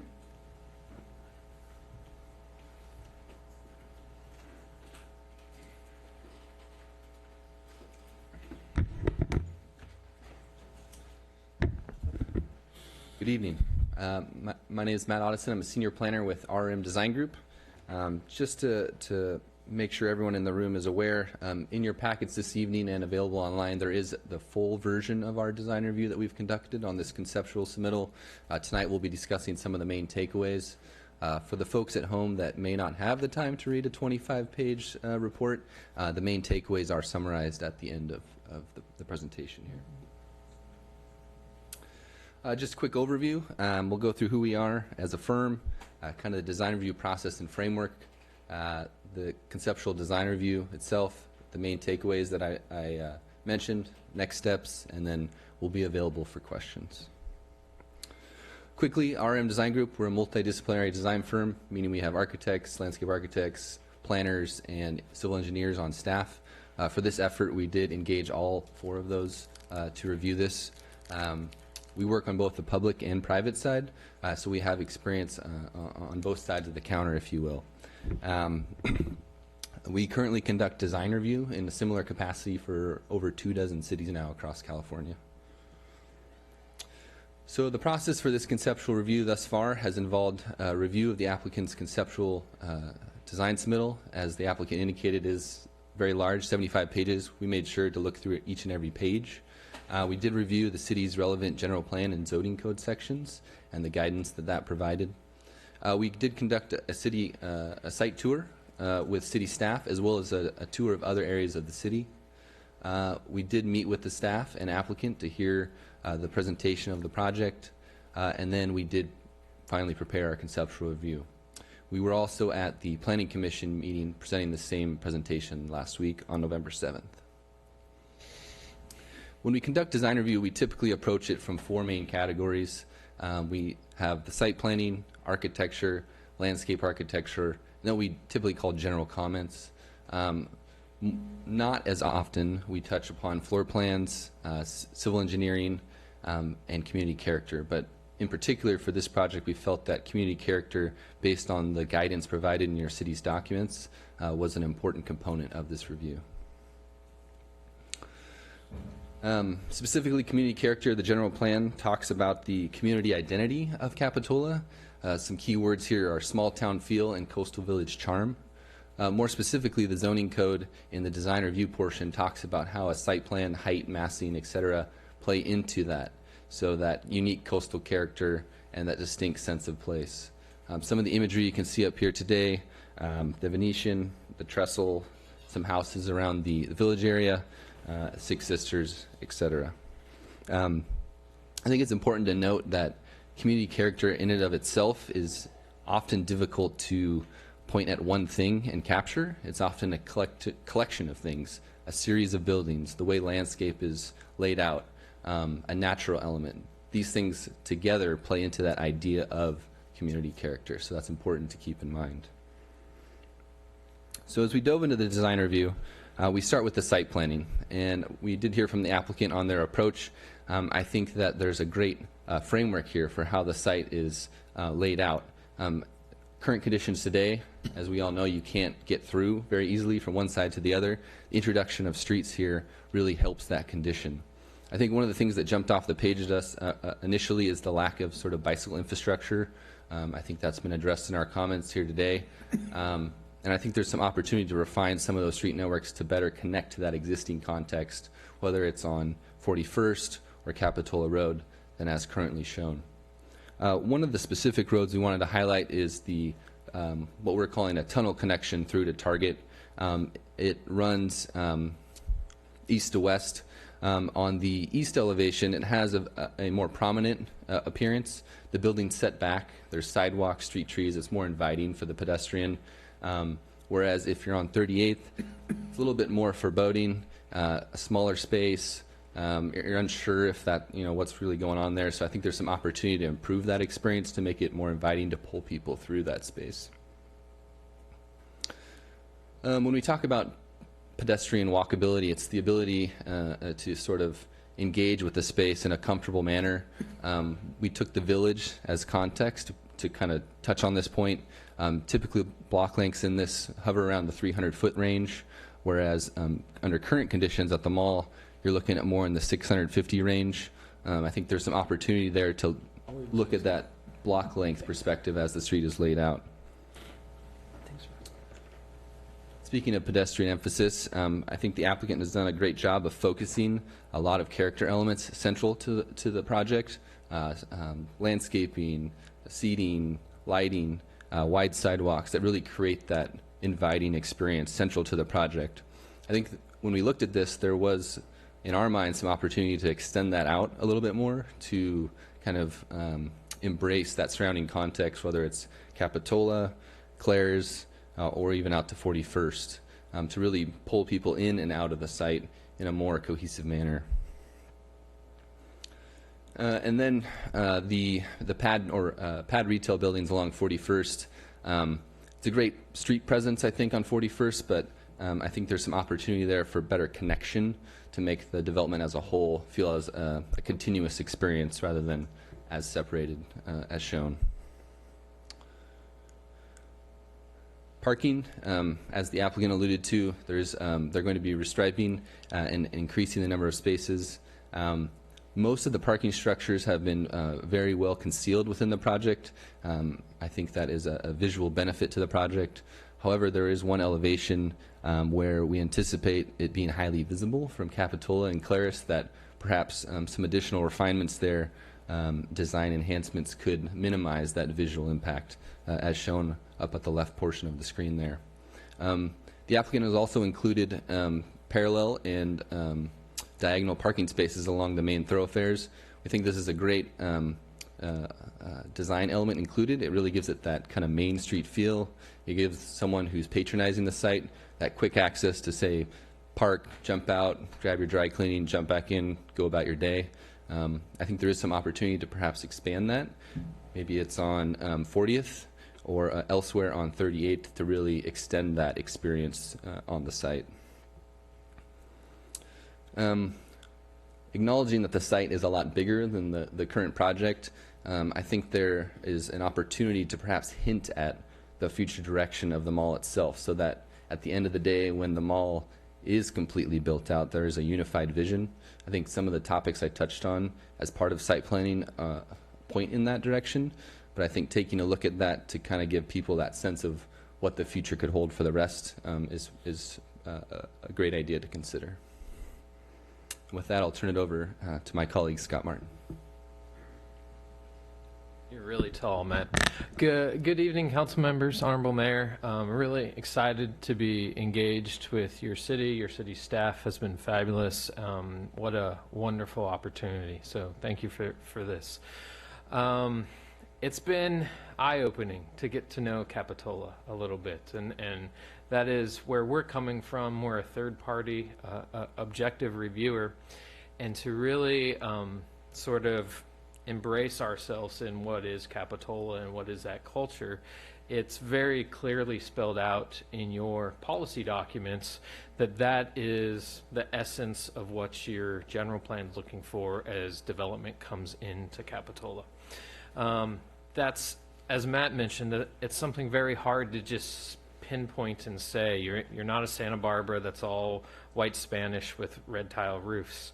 There's a very eclectic mix of architecture and of building form within Capitola. The village probably with the most defining sort of relationship of buildings to public realm, but even there the architectural stylings, the proportions are very centered around the human character, around a physical person, and relate back to that walkability nature of the city. We've really embraced that, and we look for how this project can start to embody those same characteristics and define again a part, become an anchor in Capitola. So like Matt said, we went on a couple tours with staff. We walked around, we drove around. We continue to do so as we come back. I think architectural style is going to be one of the real big elements of this project belonging to Capitola. We've been very happy with the commercial design so far, and I think Dave mentioned it on the applicant's team. That idea of individual storefronts, I think that embodies some of what comes out of the village. Defining each even though it's one building, defining each shop, each entity as it is its own. It has a richness of materials. It has a lot of variety. Some of that same eclecticism that you see throughout all of Capitola. We thought the theater design started to really appear distinct and unique, create a sense of place, help anchor the outdoor space, and relate back to those people spaces. I think where our biggest concerns from an architectural styling standpoint is on the residential portion of the project. There's one residential elevation that continues in stylistic form for more than 700 feet. That's, as Matt pointed out, that's about 2.5 of your typical village blocks of all one building. And I think there's opportunities. We've seen other projects where you can start to take even long buildings like that and still break them down and delineate them in a way where it feels like a series of events, a series of moments along that elevation. So I think that's really where we're looking forward to see that the applicant evolve their design and take advantage of that. Again, I think the commercial massing is starting to come along nicely. There's a beachy theme to much of it. There is a essence of Capitola to quite a bit. We thought really successful with some of the commercial elements that became more than just one story, that started to resemble a two-story mass.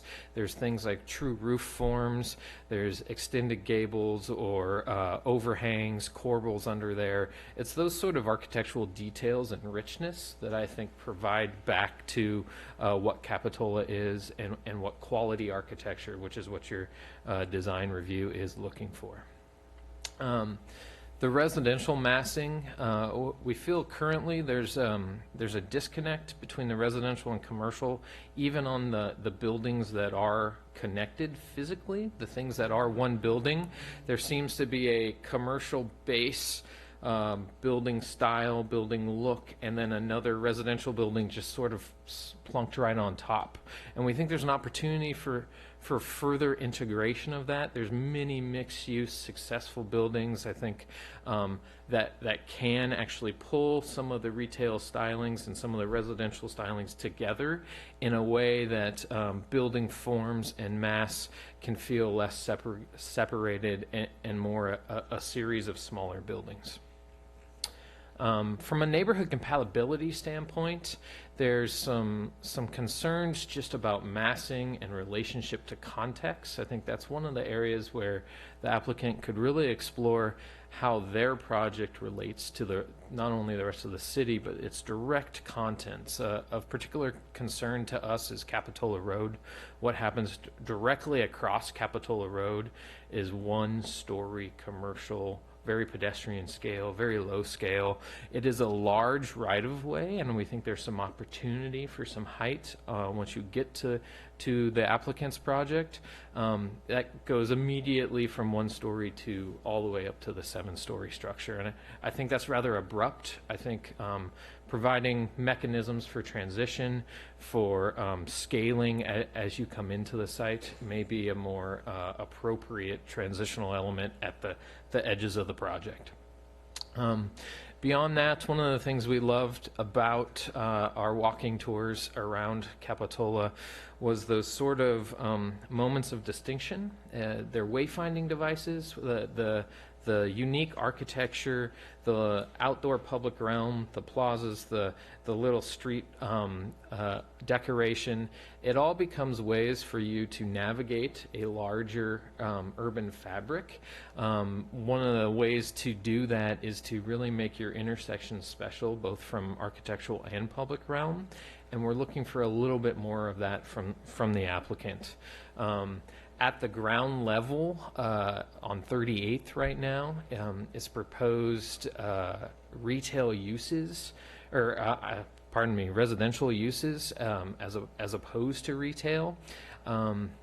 We still see that as a continuation of Capitola coming into the project, and I think there's some privacy concerns and some livability concerns with how that residential unit on the ground floor may be engaging a public realm.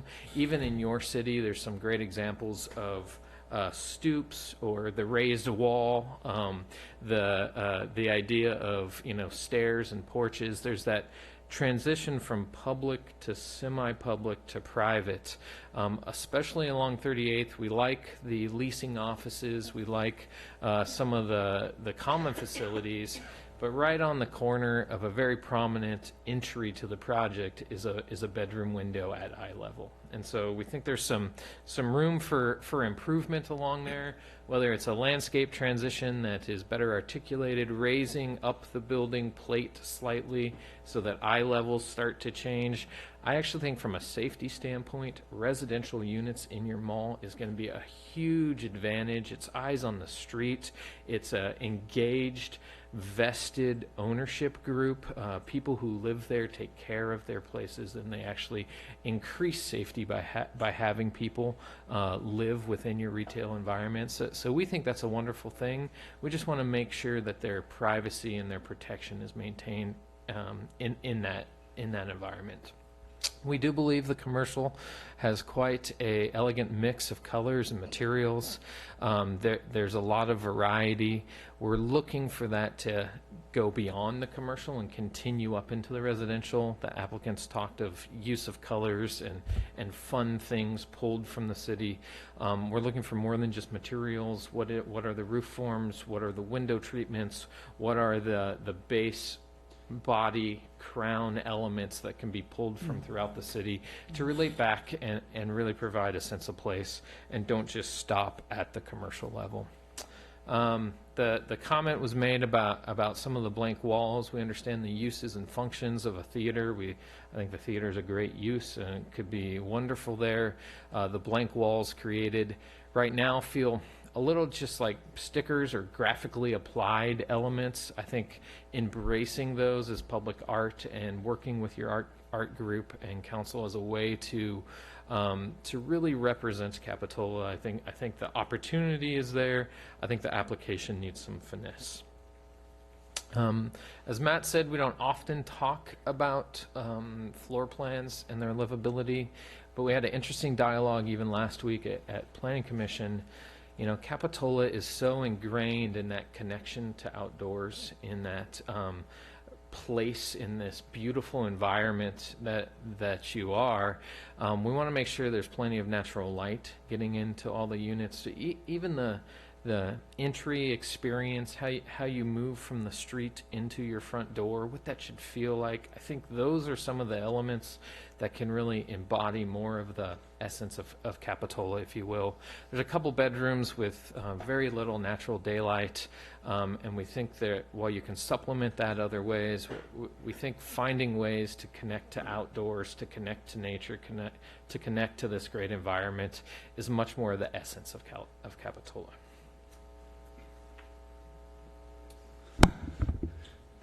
Thank you, Scott.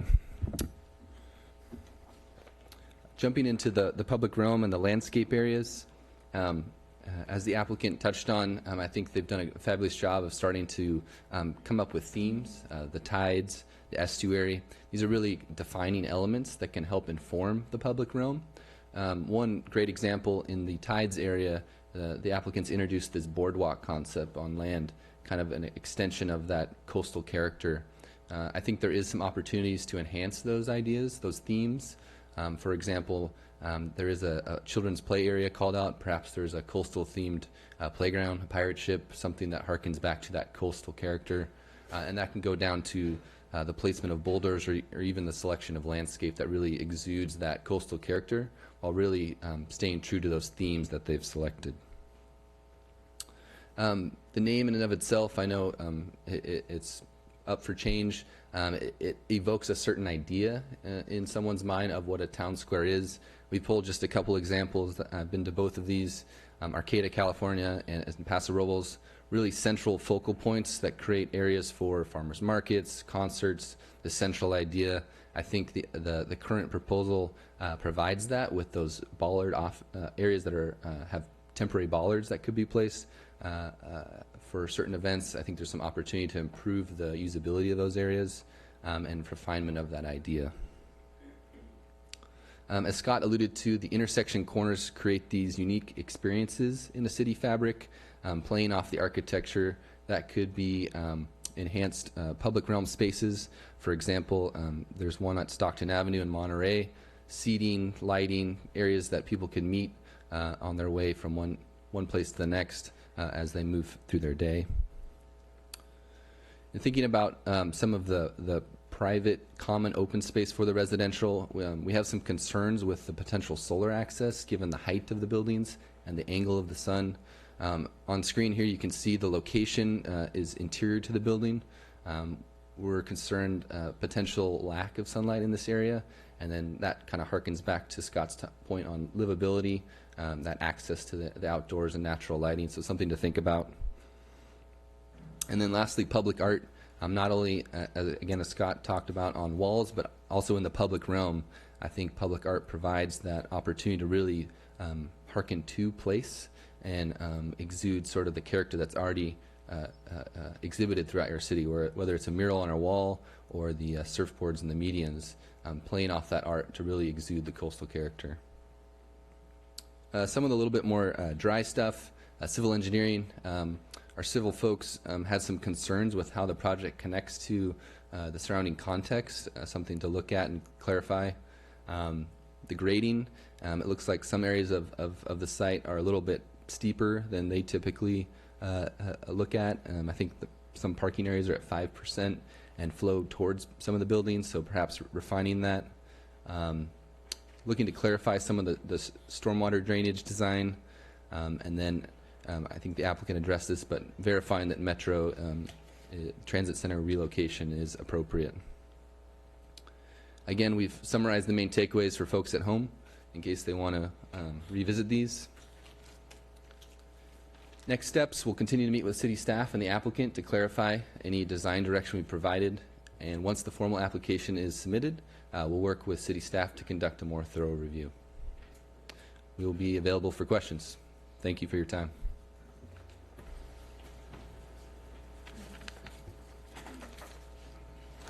I do have a question.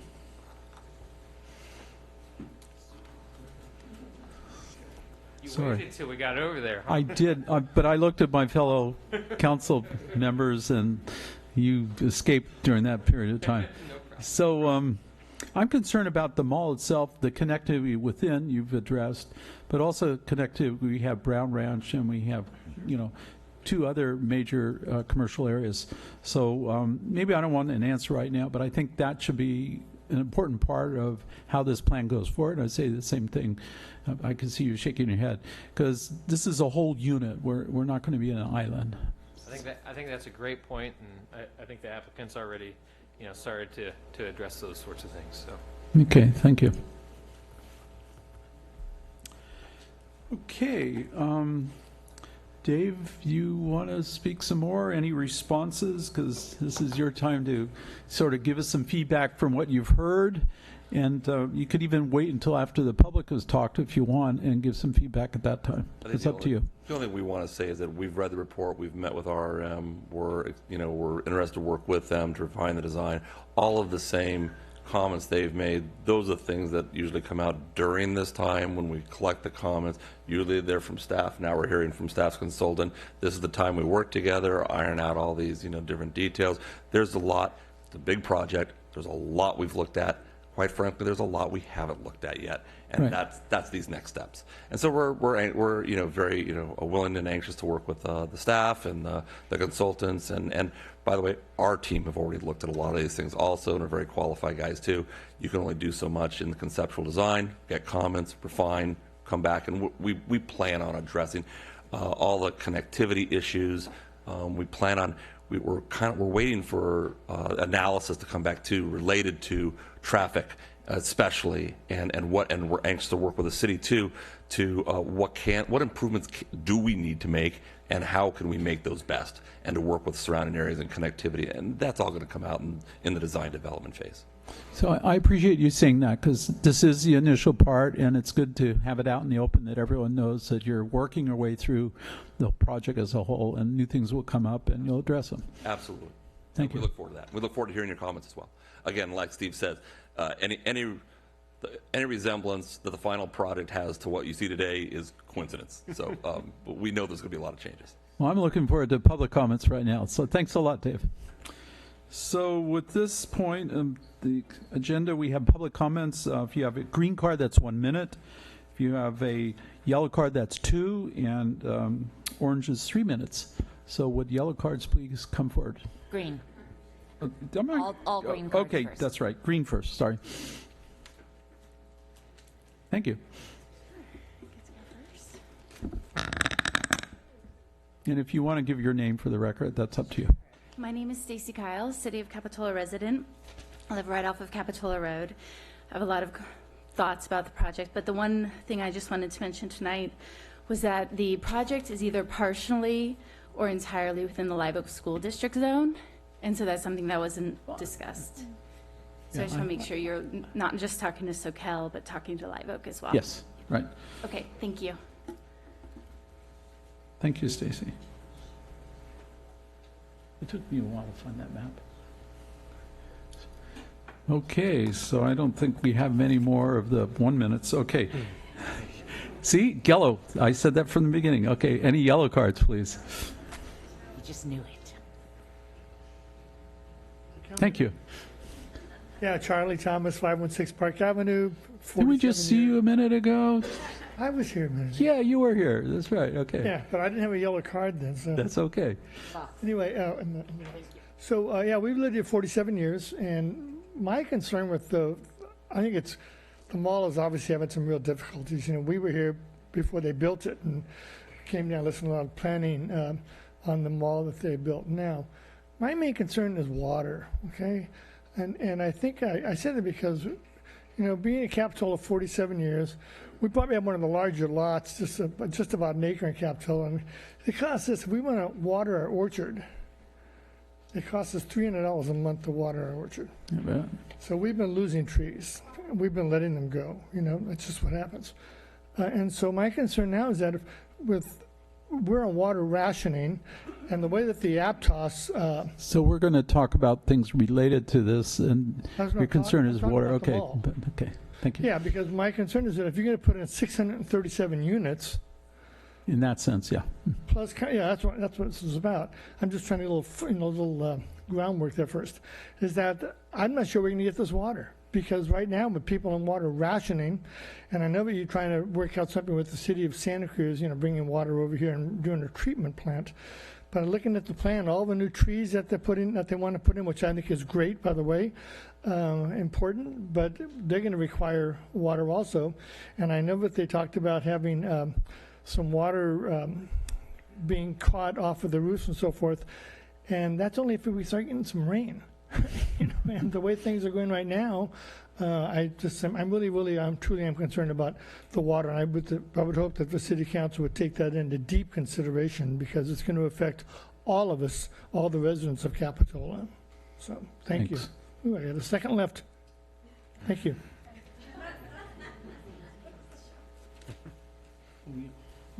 That kind of thing.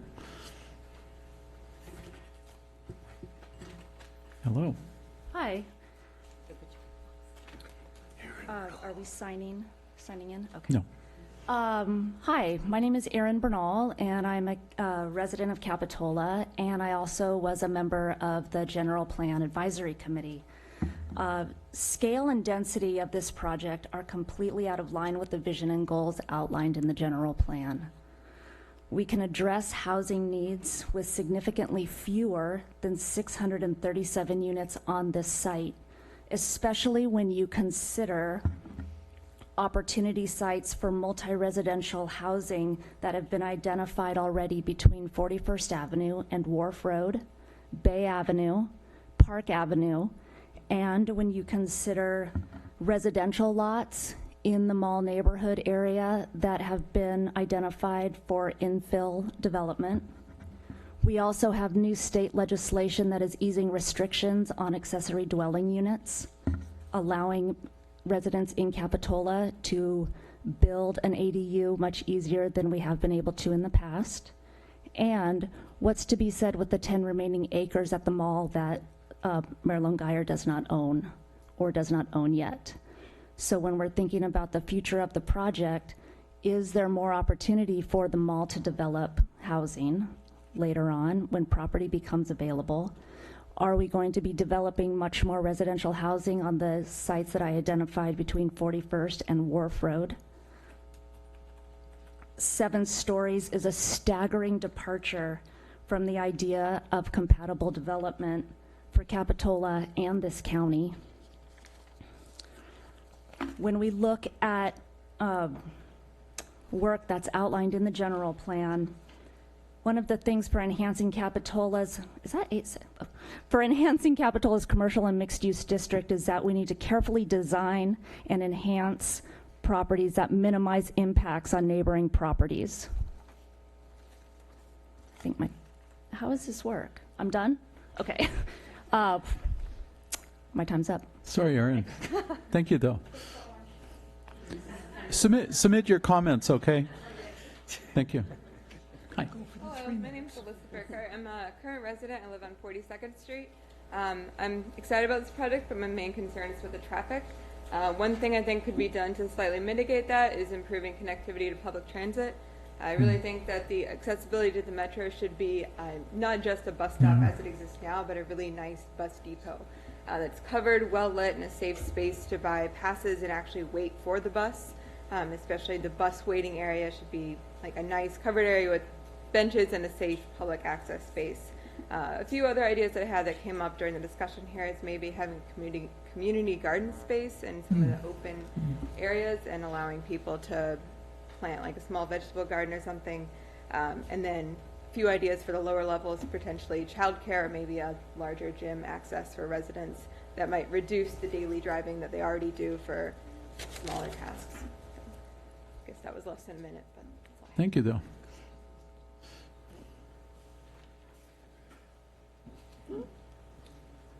Thank you, Mr. Mayor and council members. My name is Andrew Goldenkrantz. I'm here representing a group called COPA. We have 28 dues-paying institutional members from throughout the region, faith institutions, nonprofits, school districts, etc.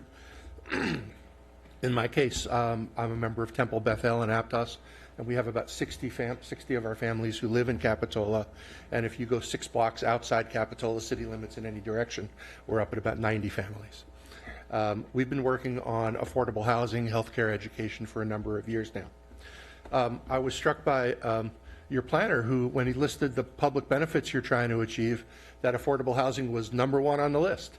I'm not hearing it in the current version of the developer's proposal. You are probably aware that to afford the median rent in Santa Cruz County requires about $50 an hour wage or about $108,000 in income. And so I hire teachers for a living. I work for a school district. I have to hire teachers. I have to hire principals. I have to hire counselors. I have to hire psychologists. They don't make that kind of money.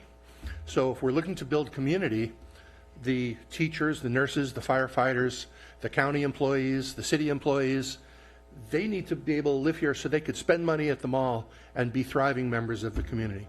We hope that we can work with you. This is obviously early in the process. We hope that we can work with you, with your planners, with the developers to try to identify some strategic partners to help to increase the proportion of affordable housing in this project so that we can get a true community benefit out of it for people who live here. Thank you. Thank you.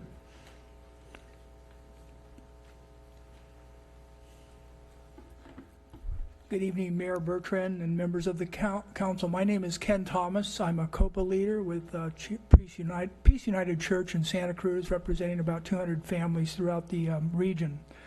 COPA, by the way, is an acronym that stands for Communities Organized for Relational Power and Action. We organize around issues that promote the public good.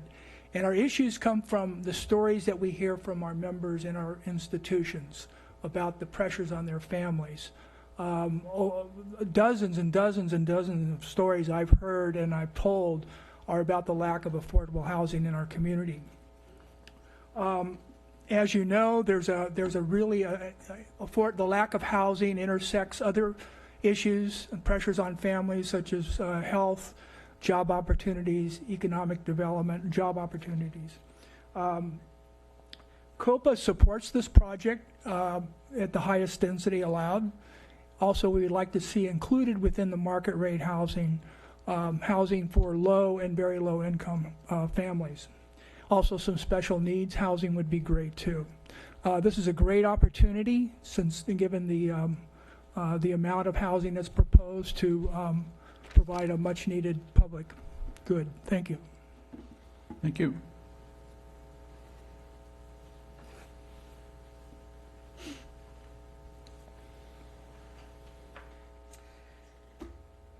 Hello, everybody. I'm Rhiannon Crane. I am the current interim executive director at the Children's Museum located in the Capitola Mall. I have a PhD in informal science learning, so that's what my background is in. I bring that with me, and I'm delighted to voice my support for keeping MOD at the Capitola Mall. Our mission at the museum is to be accessible to all the children in our county, and being located in Capitola is really critical for that mission. About 3,000 to 4,000 people visit the Children's Museum each month. Most of those families and members report coming to the mall just for the Children's Museum. We're driving a lot of traffic to that space right now. This year, in fact, this weekend, we are celebrating 5 years of helping to redefine mall retail spaces as for more than just shopping. So I personally would love to see us have a conversation and for Capitola to support an explicit inclusion of the Children's Museum in the mall plans. I'd love to be a part of that conversation. We want to stay in Capitola, and making those plans more firm would be a great way to guarantee that we're able to stay located in Mid-County and continue to bring people into this community. Thank you.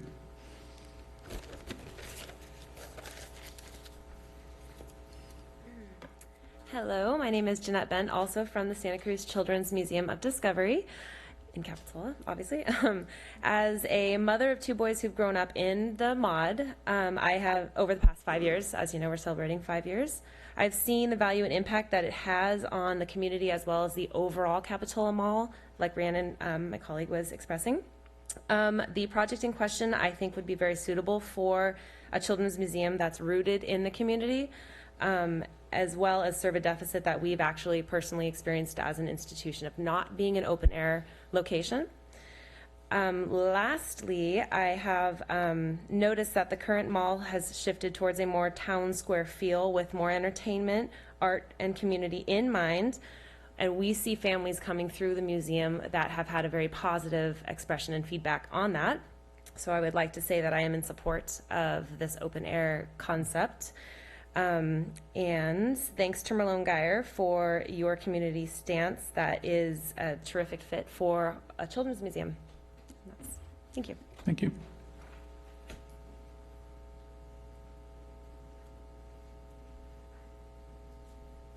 Hello. My name is Rose Martin. I am the Child Development Specialist at the Santa Cruz Children's Museum of Discovery. I've been living and working in this community for over 15 years. I've been a teacher, I've been a nanny, I've been a tutor, I've been a family and child resource support person. And as a community member and a professional in this area, I firmly support MOD as a really invaluable resource to our community. I'd like to highlight MOD as a place for children and families to come and have fun and to educate themselves on science and technology and art. It's a destination spot for travelers and visitors of Capitola. We've forged connections with the County Office of Education and provided professional development events and trainings for teachers, as well as parent workshops, and becoming a more visible community resource is a goal for us, and we think being included in the mall redevelopment plans could greatly enhance our ability to expand our services and really reach out to the community and continue to create more connections with our families. We've been doing our best to create engaging and educational exhibits within the limits of being placed in a previous storefront. So I'd love to see a space worked into the redevelopment plans that is dedicated to MOD and catered to the needs of an educational play space so that we may continue to grow, inspire, and educate our children in this truly unique community resource. Thank you. Thank you.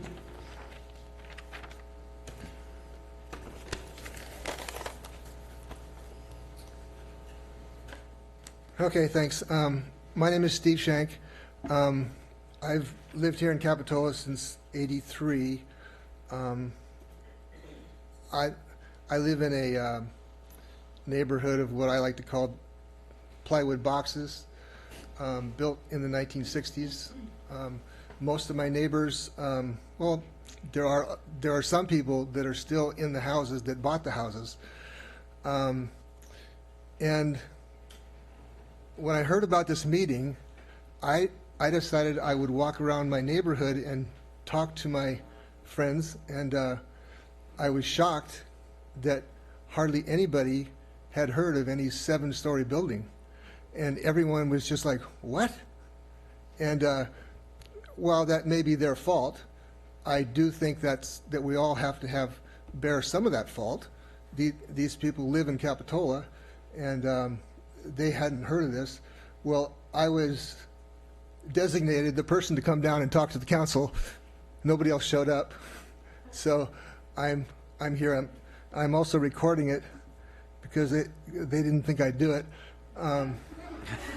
So the biggest thing, and I can't even repeat what they said because the language is not suitable for this particular meeting. But the biggest thing they said, Steve, are you crazy? That many houses? We can't get in our car right now without thinking, okay, is the junior high coming in? Is it going out?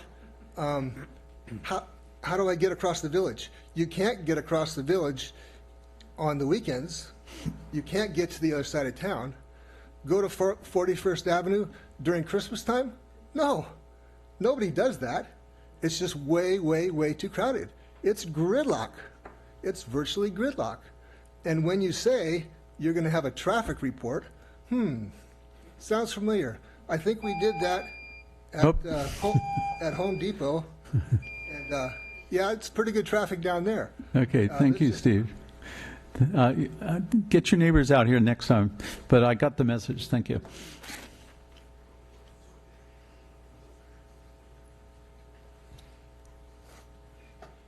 Hi. Stacy Kyle again. I'm going to use my other 2 minutes on a different topic. I was inspired by the Museum of Discoveries speaking because my children go to Live Oak School, which is why I'm familiar with the district boundary, but they do walking field trips to the mall, specifically to go to the museum. I'd want to make sure that that opportunity remains, but also that we look at other entertainment options in the new space that are family friendly, school children friendly. I'm not convinced we need another movie theater when we have one across the street. I'd like to see something that's more family inclusive, like a bowling alley, trampoline park, mini golf, something we don't have to go downtown or to another city to find, and that our school children could take local field trips to visit.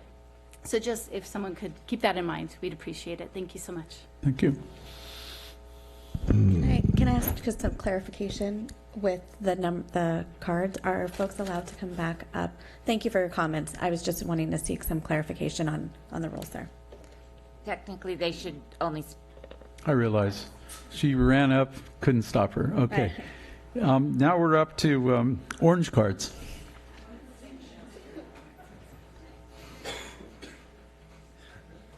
Orange cards. Yep, come on up. State your name and if you'd like. Will you be quiet? Hi, good evening. My name is Elizabeth Bertrand. I'm going to read some of the things that I sent to you, to the city council members. One of the things that I think is most important, that we need to remember, that our major industry is tourism. That is how we thrive and stay alive as a jurisdiction. I propose that we ask the developer to include a hotel site. Speak to the council. Okay. But not at the level of we'll think about it, but that you seriously address it. I've done some research, and what I've found in the research that I've done is that there are many places across the nation where they've included hotels. For example, in the south at Buckhead Phipps Mall Plaza, the developers replace an anchor store, a Belk's, with a hotel. Hotels are often in the mix of mixed-use development of commercial mall properties. They can make the project so much more economically viable, and that is what we need in Capitola for our future.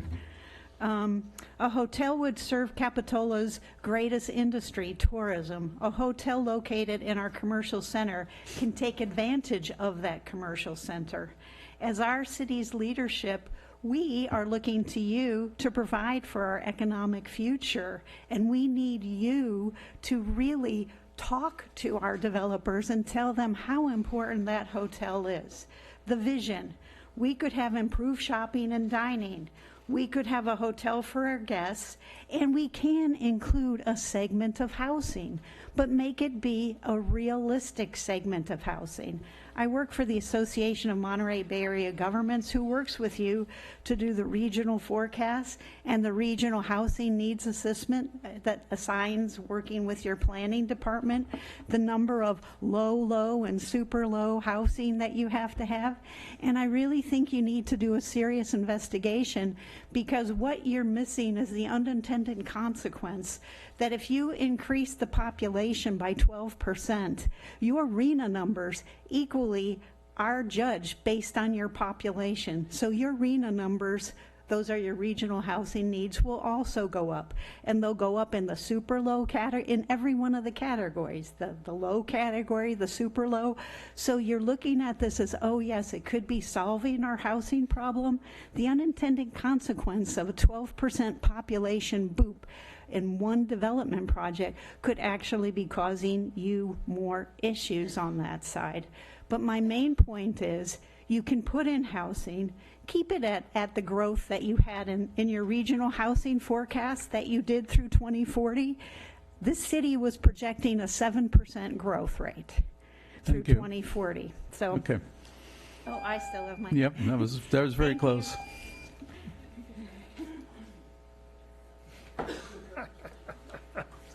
No. Hello, Hi. Cherie McCoy here, Capitola residents. Capitola is such a special place. It has been featured online and in print for its charming, quaint atmosphere. People come from all over the world to Capitola because it is unique, unlike any other place on earth. The Capitola Mall renovation is an exciting opportunity to create a mecca for visitors and current residents alike. We'd like a respite from the traffic, not a grid of new streets, a pedestrian core, not a Times Square, thoughtful artwork, not flashing lighted signage. Some people say that they like knowing where one block ends and another begins. Capitola is not like that. We like meandering paths with unknown secrets and surprises around the corner, a peekaboo to our world. I present to you Exhibit A and Exhibit B and C. Let's make Capitola look like the picture we already have and love. We must retain the look and feel of Capitola in this community character event. I implore Merlong Geyer to rethink their project and offer a more realistic layout and plan.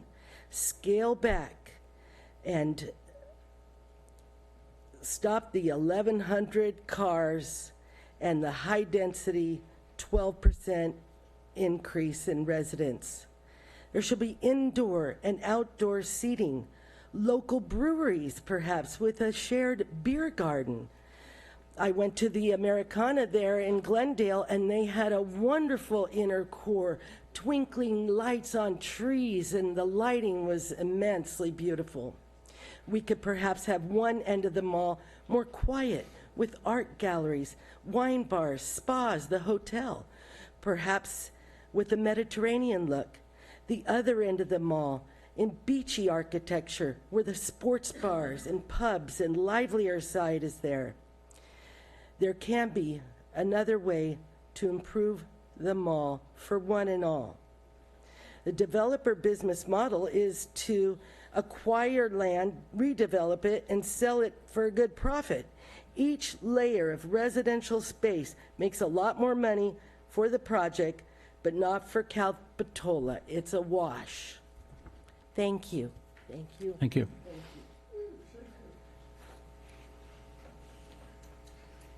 I have a yellow card. Hi, Marilyn. Hi, I'm Marilyn Warder, live in Capitola, and I just have a suggestion about the size of the project. It's really huge, and it is going to increase the population significantly, and we do need low-income housing. So I would suggest that we have 15% for low-income housing, and then we designate another 15% for short-term rentals, so that we actually get the kind of income that we need from this project, and we don't increase our population.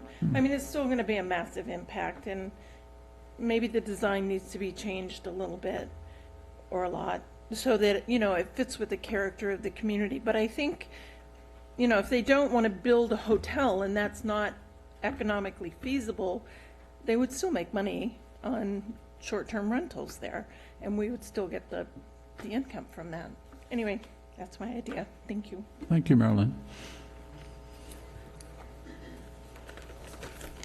Good evening, I'm Katie Smith, and I'm also a resident and born and raised Capitolian, and I'm also an interior designer. So I'm here actually just to give some feedback to what I saw last week and again today, Yeah, and speak again into the tonight, mic. that I'm going to speak on behalf of my community utilizing the language of design. So Capitola, like the beautifully said before, is a unique community. We don't have a style, an architectural style, we have a culture. And hearing the talk of trying to capture Capitola's look, it concerned me that this might be going in the direction of Village as Vegas style. And Capitola culture vibe is why people come here, live here, and never leave. We live. What do I mean by living? We do morning walks in the fog. We cruise the bluffs, checking the surf, hikes in the redwoods, skateboarding to school, burritos and bonfires, and watching the sunsets and rise. I'm speaking directly to everybody here who studies and implements and works in design. You know, and I know, design is about response and reaction. Design is about manipulation of the end users and the relationship to that space. This all starts with a really good design concept. A strong design concept is the roadmap to a successful design experience. Capitola culture feels good. This development needs to feel good. It has to embrace the essence of our culture. We enjoy things. We're active. We're casual. We're relaxed. I think we really need to embrace the surroundings, not the looks of the architecture. We have bluffs and cliffs and oceans and redwoods and creeks and fog and the sun. And bringing that in, if you think of the bluffs, we're going to talk about 5 to 7 story buildings. That's the edge of the world. That could be a beautiful place that we do gather as a community and watch the most beautiful sunset. West facing where Macy's is has the most gorgeous sunsets. And you could create fire pits at the top. You can have revolving galleries. You can do pop-up food events. A giant cinema, yes, we have them. I think we need live theater. We have music venues, bringing in the community of the local schools with their activities and grid organization that you guys have shared with us. The linear pathway organization leading to square buildings is the exact opposite of Capitola and its culture. We need movement, softness, and energy.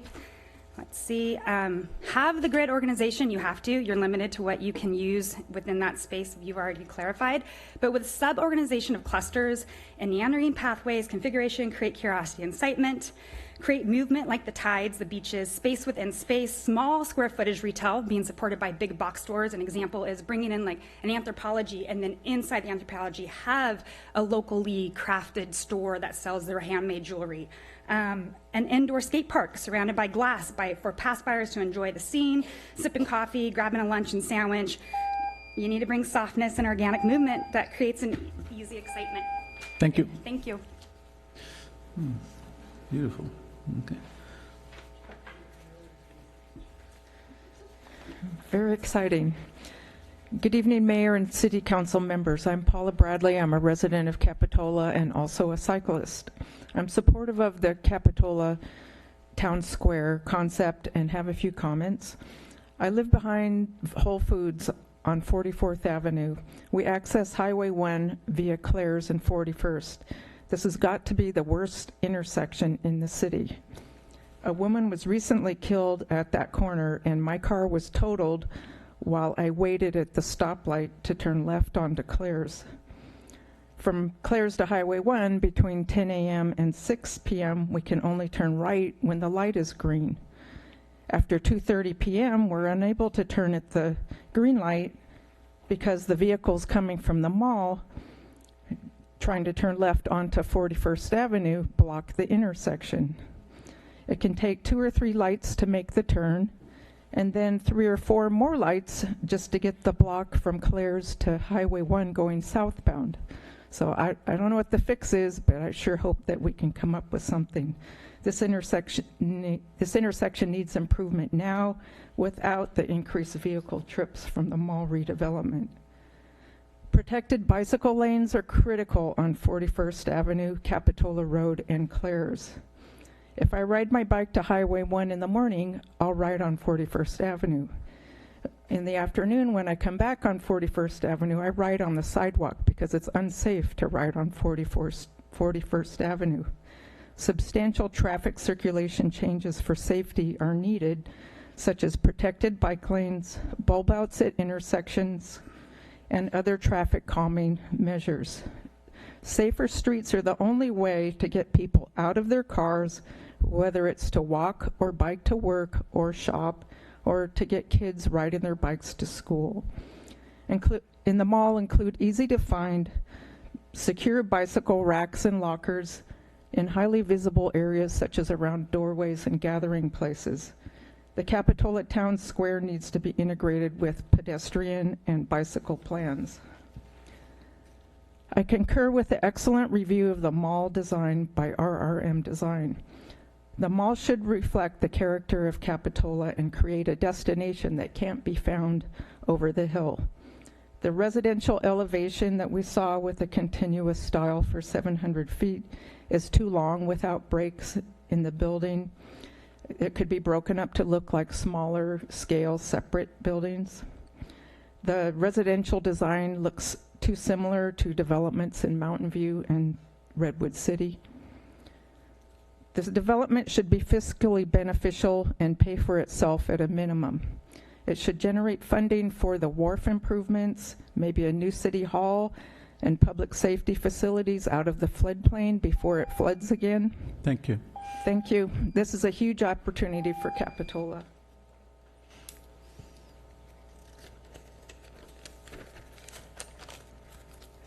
Morning, Ron. Hello, Mayor, council members, and city staff. Thank you for hearing our concerns. First, I just want to thank the developers for their impetus to do something about our mall. It's a dying mall. It needs change, and it's way overdue. I was part of the General Plan Revision Committee myself as well, and we didn't envision something quite like this, quite this large, but it does address some of the needs that we spoke about, and which ended up being in the general plan about open air space between buildings, community open spaces, approachable, relocating the transit center, development that's spread out, landscaping over just hardscape, and distributing circulation. But me, as one, I have some concerns. We thought the Wave House was touchy, but this is obviously a much bigger 20 years later. Fiscally, there's very little benefit for the city. Actually, I'm appalled by the break-even analysis. I expect a lot more to basically measure for our risk. The huge scale and massing is begging for breakup. There are large, dark shaded areas, and the buildings are far too high and long. Their urban modern design is missing Capitola character and charm. It's not an island. The circulation ingress and egress on 41st Avenue, Capitola Road, 38th Avenue, what have you, there are very significant impacts. We can't just consider this as being on its own. 41st Avenue behind Highway 1 is already the highest traveled by far street in the whole county. So consider that as an impact. If you take a look at the other projects Merlin Geyer's put together, they're all very similar, very much urban modernist in design. So this might be a bit of a challenge, but don't give up. Here's what we need, just some ideas. Guide the design, if not what is possible by the numbers, but what is appropriate for Capitola. Revenue generating business for the city need to be included, including a hotel. A hotel brings in TOT, sales tax, over half of it goes to the state of California. We keep that here for visitor services. Include professional use to balance evening activity and parking breakup. Break up housing in several smaller, lower blocks. Consider costs to the city with a concentrated housing development. And spread out your arena numbers and affordable housing across the city, not just in this one location. Consider destination identity, again, including a hotel. Make sure the benefits endure. Set aside neighborhood traffic management funds because neighborhood traffic will be going into the community outside of this development. Pay attention to details, all of them, not just what's on the fancy drawings. Listen to and respond to our RM design group. They're doing a very good job looking after our interests, and thank you for being here for doing that for us. In closing, this sets a precedence. Let's make sure we do the right thing. This is not just one project. This is a beginning of more. Whatever we allow here is going to go further. Style, massing, height, everything else. Don't just ask, tell. This is a one-time chance in a lifetime. Make sure the project was right for Capitola. Strive for a collective best. Bargain for our needs. Thank you. Thank you.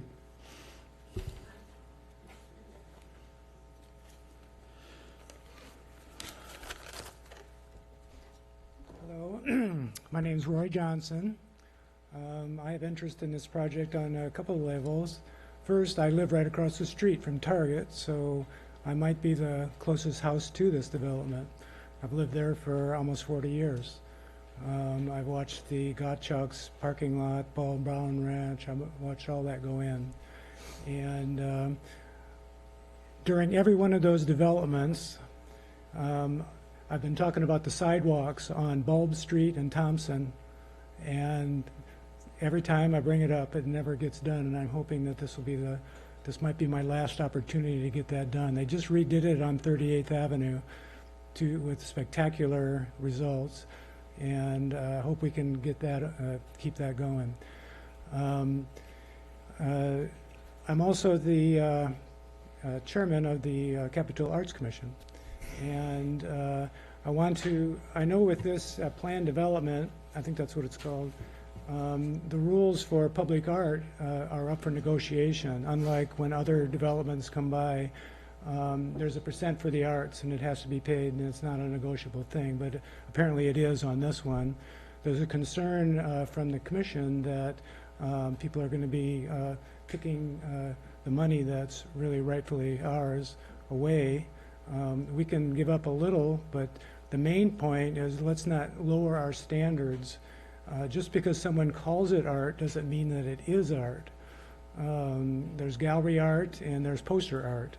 So let's make sure that the developer brings real art to the project, and there should be. There should be some really great sculpture. There should be some really great things coming up. The other thing is, this is a real opportunity with the proper naming of this. I think it's a huge opportunity for our city. You know, this area of Capitola has always been the other place. You know, it was annexed, and it never had a name. It's always been named after 41st Avenue. With the proper naming of this project, we can change all that. We have the village, we have the upper village, commonly locals would call it. If we called this West Village, I think that it would do a huge amount to incorporate this area into the city. It would include it into Capitola in a mental way that's really great. And if we named that street going off of 41st Avenue West Village Street, I think that would make them the center, a very important part of our community. So, thank you. Thank you.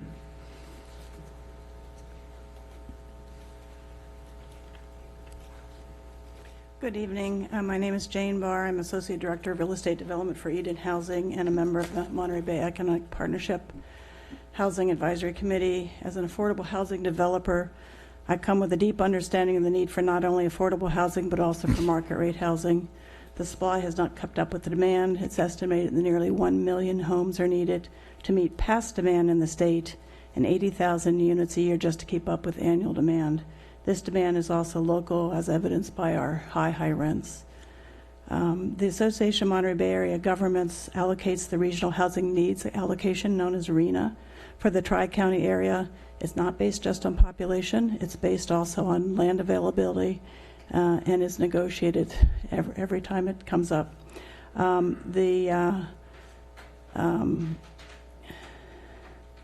It's done on a tri-county basis, and Capitol's allocation for this period from 2015 to 23 is 143 units. To date, the city has met 24 units of this total allocation, largely in the category of above moderate housing.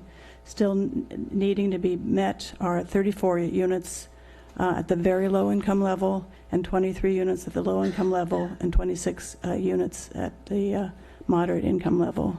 The proposal tonight is an opportunity for Capitola to meet all of their very low and low regional RHNA, and in the past, only identification of sites was required, but there's a new atmosphere at the state. There was no obligation in the past other than identifying sites, but now there could be repercussions should a jurisdiction not add affordable housing supply, including withholding of other funds such as transportation funds. So it's a different game these days at the state. Capitola has very few sites to meet their RHNA obligation. I urge you to not only support this development, but also do so with the affordable housing to be required on site. Thank you. Thank you.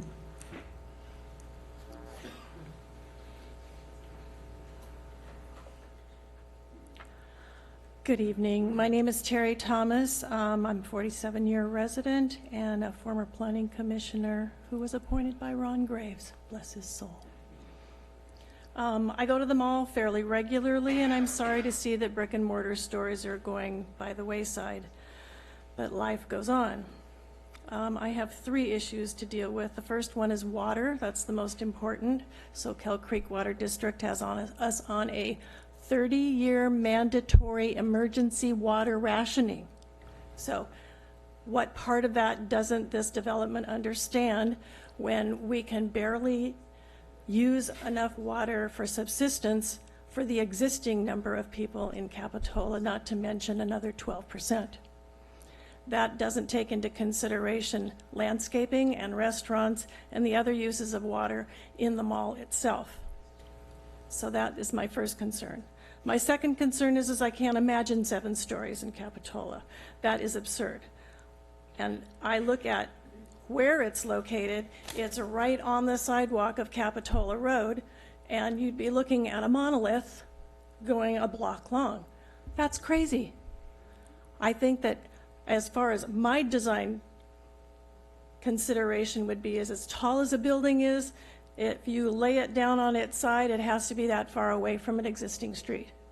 So we need setbacks here, because that is just way too monolithic of a design idea to be forcing on a little tiny town like Capitola, which is only 2 square miles. I also think that the amount of open space that's being discussed looks more like the parking lot landscaping is considered open space. I'm not really sure, but I'm not seeing a lot of open space, usable space. I'm seeing wider sidewalks, a little patch of greenery, and as far as the plaza area, I don't really see that. I just see more concrete.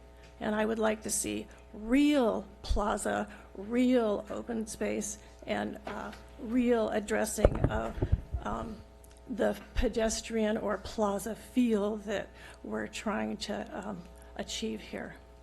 On the whole, I'm not adverse to the idea of fixing the mall. It definitely needs it, but I think there are some scaling down that really seriously needs to be considered because it's Capitola, it's not San Jose. Thank you.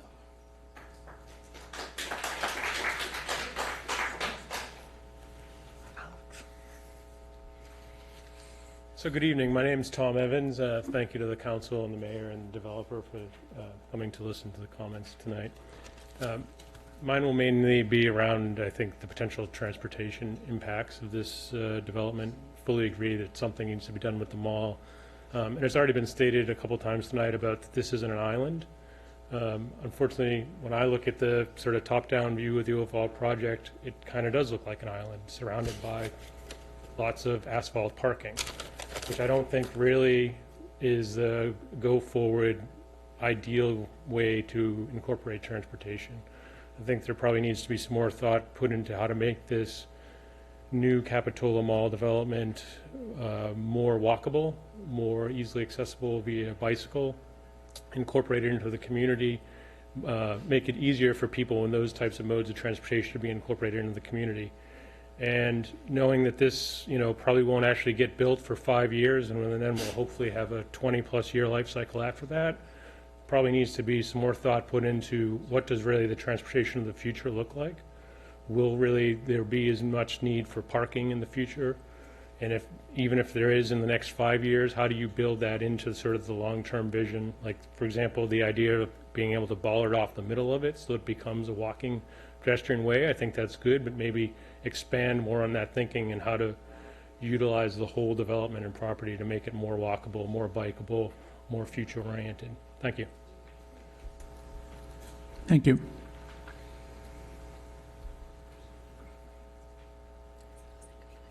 Hello, my name is George Au, and I'm here.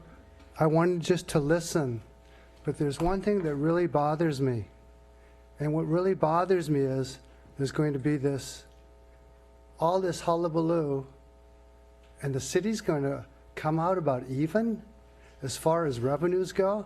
I cannot believe that. There are good brains here.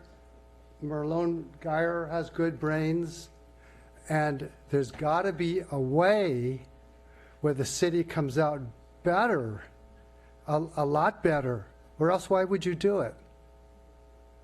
I'm just kind of dumbfounded by that. And I would love it if you could figure out a way where the city comes out better revenue-wise, and also if the new development doesn't repeat what other centers already have. That's what I ask. Thank you. Thank you.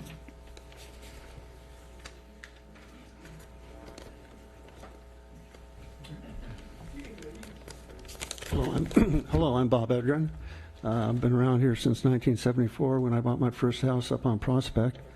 On the heels of Mr. Au, who I think is a very dignified person, I want to endorse everything he said.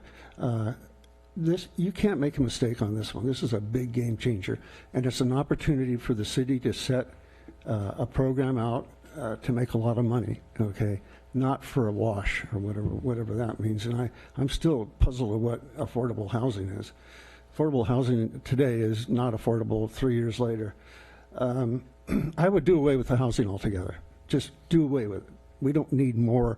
We don't need 1,000 cars on 41st Claire's, and heck, I could deliver your own EIR report right now. It's not feasible. It's stretched to the max. It's so bizarre. I had a hard time wrapping my head around the new library and people telling me, oh, it's not going to be a traffic problem. Oh, it's going to be okay. Henley Corn or whatever they are. Oh, it's good. We got the line of sight and all that. No, I think that's going to be a big problem at our new library, and I'm looking at this project as an explosion of that library site. Come on, are you realistically looking at adding 1,200 cars to this area? I don't know, that's kind of crazy in my opinion. But as far as making money, let's look at a hotel. How many coastal cities could claim they're a hop, skip, and jump away from one of the wealthiest, most vibrant, energized areas in the whole world, and that's Silicon Valley. We need to create, there is no place here in Santa Cruz County that has a good conference center, a good expo center, a good hotel, Class A hotel, that could accommodate like 400 people. So, you know, you want to talk, Swenson's already done the homework on the money there. I mean, they claim for an 80-room hotel, they're going to make $1 million TOT tax. Well, what would a 300-room hotel generate? This is where we have to be thinking, and this is where Ramon Geyer should be thinking too. It's making money for them, it's making money for us, it's making money for the village, because everybody who stays in that hotel is going to be trickling down to the village. The low-income residents aren't going to be spending their paycheck down there. So, you know, it sounds cold in a way, but it's reality. I mean, another aspect of this is, 3 years ago when I ran for council, I met with Stephen Logan, and I asked him, why can't we have a center like Del Monte Center in Monterey? It's a beautiful center. No, I didn't get a straight answer. Matter of fact, I don't think he knew where it was. But, well, in short, I just want to say, you guys cannot afford to make a mistake. Think of Capitola first, not Ramon Geyer, okay? Thank you, Bob. Thank you. So, I hear stretch break. We need, oh, I'm sorry, Katie, come on. That's okay. I sat because I was too lazy to stand. That's perfectly fine. Why don't you get Howard down here sometimes? I liked Ron's presentation. I just really support that. And this gentleman and Mr. Rao for the things that they have developed. Two things that came up with listening to the last presentation was the parking requirement, that they were trying to make it the minimum. I think that's a terrible mistake in Capitola, to reduce the parking requirements, especially up in the mall. There are just times when we have the wharf to wharf, all kinds of those things, that we really do need that parking. It really is a transportation down into the village things. I would also like to see a bridge go from that part over to Mr. Au's property, a walking bridge to open that up. And it would be nice to have one on Clare Street also, if you have that.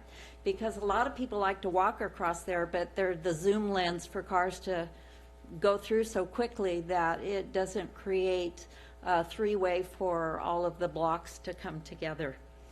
I am really disappointed in the size. I think it should be reduced to just at least 200 units only, that the size should come down, and I think the rest should be a hotel.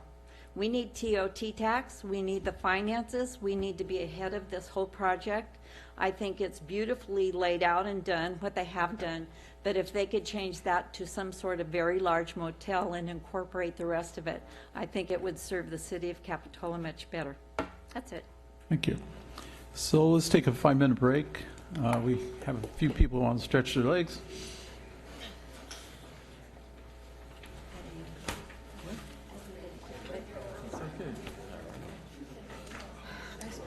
Almost 4 hours in my car today, and now almost 4 hours sitting at this desk, and almost 8 at work.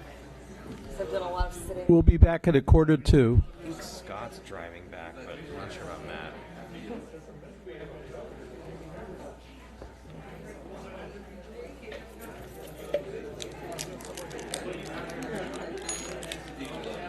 I'm not judging. I know.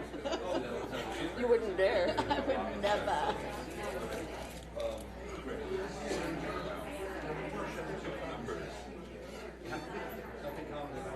Can we shut this door?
Meeting will now come to order again. Let's take your seats.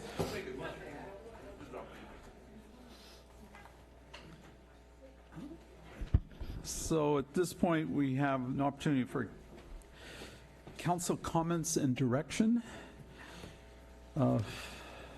Anyone want to be first? I see. I can go first. What? You do? Who wants to be first? All right, sure. Yvette, okay. All right. So I first want to thank everyone who's joined us today. In order for this project to be successful, we must come together. And I appreciate everyone's input, both that are here tonight and those who have emailed council. I also want to thank our team for their hard work and dedication thus far. With that said, the mall renovation is the biggest project to come forward in a long time, and it is important that we get this right. My questions and comments tonight reflect my goals in order to achieve that. I am concerned with the magnitude of this project, like many of you are, and the long-term impacts it will have on our small town. The amount of apartments proposed tonight concerns me, as we go through the next steps in reviewing things such as traffic and water, I also want to make sure that we continue the conversation around sustainability and long-term impacts on the city of the Capitola and its residents. This is a massive investment in our community, and I want to make sure, I know that other jurisdictions will look to us as a model in the future. I support the comments that were made by RRM tonight. Those items clearly all need to be addressed, and I look forward to seeing how they are implemented by our developers. In addition, there are some other items I would like to see incorporated in a future plan submittal. So they're not in any particular order here, but first and foremost, spread out the housing throughout the entire site to be more aesthetically welcoming. Some of the things I talk about tonight have been mentioned, but I just want to state them as a priority of mine. Build in a space for a children's museum, including outdoor play space. Currently, the museum rents space, and it would be nice to see an actual facility built in. Also build in a child care center for those living and working there. As designed, the rentals themselves cannot be used as home daycare centers. Therefore, it will be important to create a designated space. Installation and investment into public right-of-way for pedestrians, bicyclists, gateway improvements, multimodal transportations, and the connections to Ross, Trader Joe's, etc., and the surrounding areas. We just updated the bicycle path on 38th Avenue, and this would be a perfect opportunity to better think, to link this development to the Brown Ranch Plaza, Kings Plaza, and the rest of the community. This project seems like an opportunity to create a multi-generational space, a place like that has units that allow people to stay in Capitola as they transition through life's phases. I would like to see workforce housing built in and an increased amount of affordable housing units above the city's requirements, as well as an array of rental opportunities, 1, 2, and 3 bedroom apartments. I really want this to look authentic, which will create a sense of community and neighborhood, as we saw up there, rather than units stacked amongst themselves. It looks too repetitive to me. The top of the architecture has no connection to the bottom, as RRM mentioned, and I'd like to emphasize this is a priority of mine. The project feels too massive and dense as presented, and I'd like to see more differentiation between the building's heights. I would like none of the buildings to exceed 5 stories, but I'm open to some of the projects being taller if it's well designed and set back with articulation. I would like to go beyond the ADA standards and include a universal design standard, such as automatic door openers, which are not a requirement of ADA. Build in a way to address waste management, a recycling system for residents, such as a centralized refuse area to keep noise down on a trash day. Build in workspaces in addition to the retail on the 2nd story. It is important in order to decrease our vehicle miles traveled. Public bathrooms intermingled all around, into all ground level features, especially around park areas and children areas. I would like for you to go beyond the green building standards, ideally installing and utilizing solar throughout the entire project. I would like to see a hotel added to this project to ensure that the existing members of our community aren't sacrificing services due to this project. Create a walking route for residents to get exercise, not just around the residential, but the whole area. I would like to see a communal transit system built in, like a trolley, to connect the village to the mall. There are comments in our general plan that speak to this. I'd also like to see the details on the transit center to ensure it is welcoming and a safe area for people to wait for the bus. We do not need to see another grocery store built in. There's lots already in our community. Also build in a community space for residents that includes like a computer lab or a space for residents and their kids to go to. I also would like to revisit the sign options. There is a beautiful arch at the entrance of the wharf, the Capitola Wharf. It would be neat to see one similar at the mall entrance. It offers continuity and connection between both sides of our town. You've heard this before, but I would suggest a different name than Town Square. And finally, this is for staff. I really would like us to continue to look at the financial impacts that closing the mall will have on the city, what that would cost, and how that would affect our budget over time. As we examine sustainability, I want to make sure our city can afford closing the mall. We need to weigh out our options as we move forward. Thank you.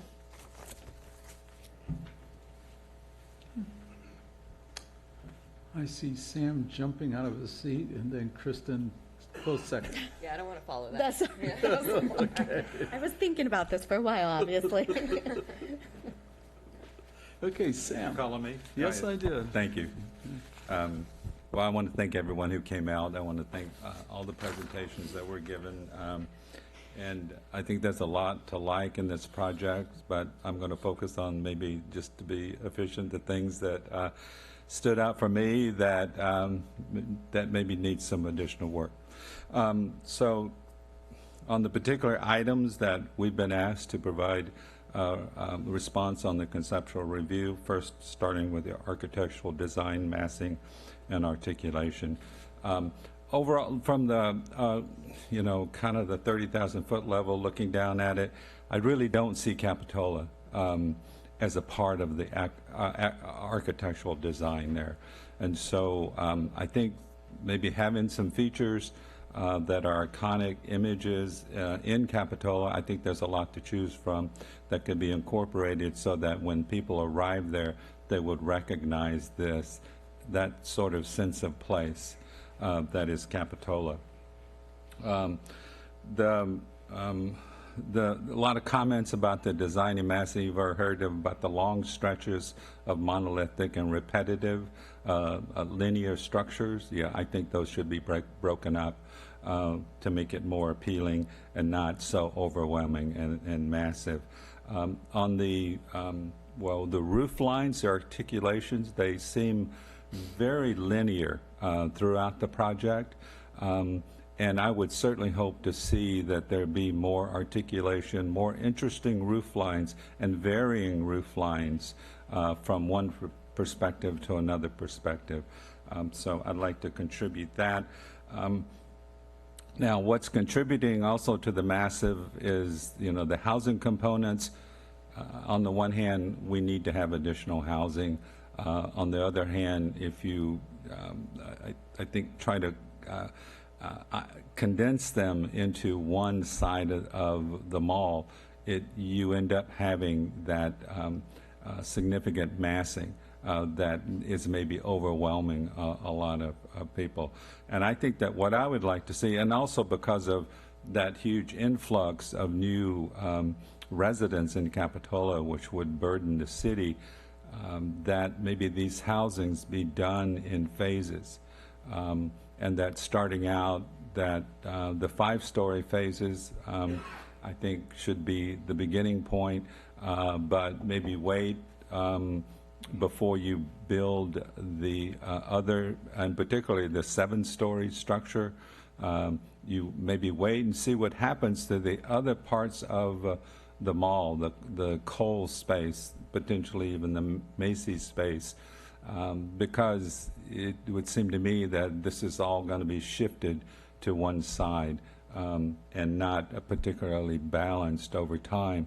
Since you were thinking of doing phased residential in any event, I think maybe spreading that out and starting with lower numbers and maybe building up. It gives everybody time to maybe absorb and identify the impacts of those additional housing units.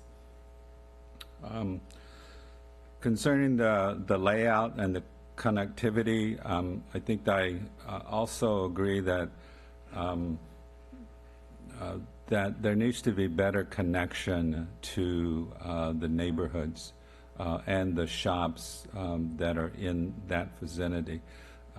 And to me, that's a part of trying to minimize the additional traffic. You've already heard it, you already know it, and we know even without any, the CEQA analysis, there's going to be tremendous traffic impacts there. And I think that anticipating and trying to deal with that in the design phase would help mitigate that. How do you do that? I think people talk about having more pleasing pedestrian access from maybe one store to Whole Foods, so that people don't drive to the mall and then they think, well, I want to go to Whole Foods, so now they're going to get in a car and they're going to drive to Whole Foods. And so that in some way, if we can encourage people and make it easier for people to walk there in some manner, maybe bulb outs on the intersections are the intersections being more enhanced for pedestrian traffic. And if there's the engineering would allow a bridge over the 41st Avenue, then I think that would be helpful and also essential to reducing the amount of additional traffic. Certainly more bicycle-friendly pathways, protected pathways, those have also come up. I think those are going to be essential toward trying to reduce the amount of traffic to the mall. If we can get at least the people who live closely to walk, to ride their bike, and I also want to maybe have everybody think creatively when we think about people-powered conveyances or other personal conveyances. Maybe we think of electric carts or scooters or other means of transportation, not only within the mall property itself, so people don't feel like, well, I need to drive from Kohl's to over the Target. But if there was some creative ways for people to maneuver within the mall and to the adjacent areas.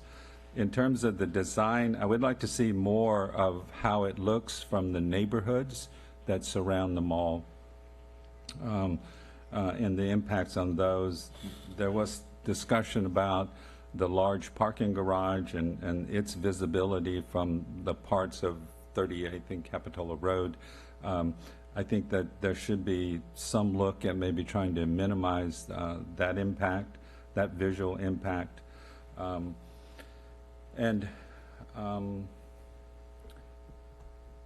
Concerning the RRM, I think that they presented a lot of excellent concepts and ideas that can be discussed as we work through the plan development terms and agreements. I won't say that I agree with all of them. For example, the reference to 38th Avenue being made more linear. I think having a curving pathway is more interesting than just making a linear street through it. But I think the rest of their suggestions are good ones and they're excellent.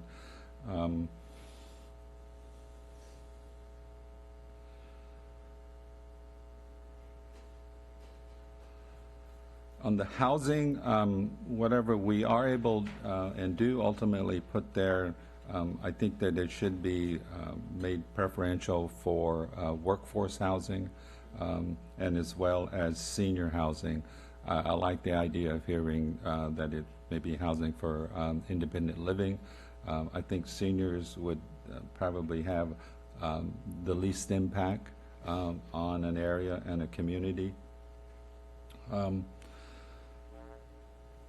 the economics, I mean, I think it's taken all us a little bit of a shock as to how the numbers are now appearing. I know this is early on. I think it needs a lot more review and analysis. But from the city going from, you know, maybe a minor benefit of $50,000 a year, potentially up to a loss of $75,000 a year, I think that's too close of a margin to risk. I think that we need to look at other ways to buffer those impacts. And it kind of comes back around to talking about the hotel.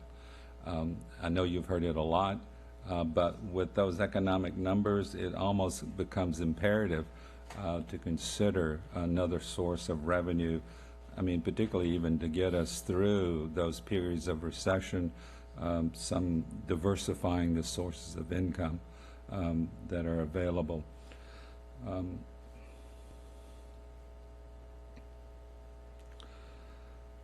In terms of, well, the public benefits, because the public benefits are going to be necessary and in order to go beyond, you know, our current zoning requirements.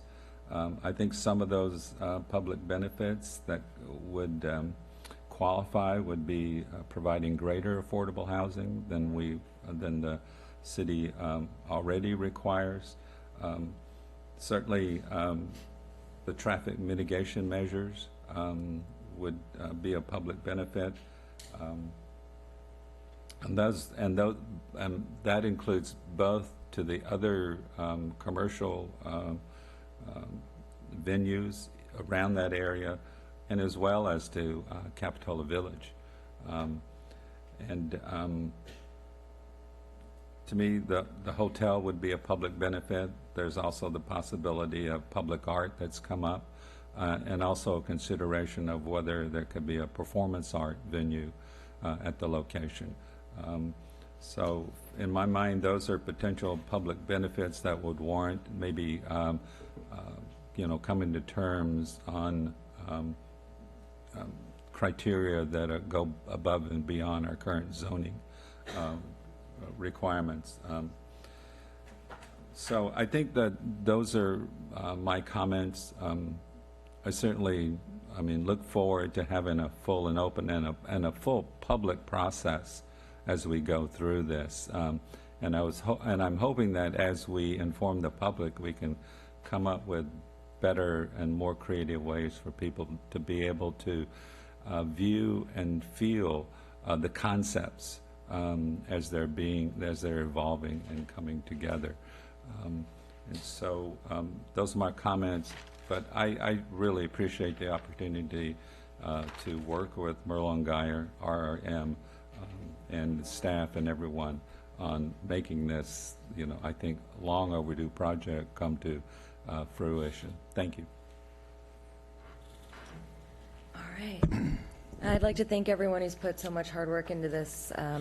Our Merlin Geyer, the design review, the staff, everyone has put a lot of work into this, and I appreciate that there's been so many efforts to reach out to the community starting last year and this year in June or July.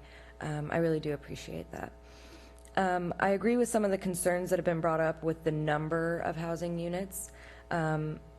It is quite an increase in our population, and while I am always excited about new neighbors, the impacts are certainly daunting. Additionally, the size, the 7 stories, I agree with Councilmember Brooks that I would like to see 4 or 5 stories max and with setbacks. There was also a comment about a concern for privacy with the direct on-street first floor, and that's something that I hadn't considered in reviewing the design, but it's kind of funny that I hadn't, because I live in a unit that it my front door opens onto public sidewalk.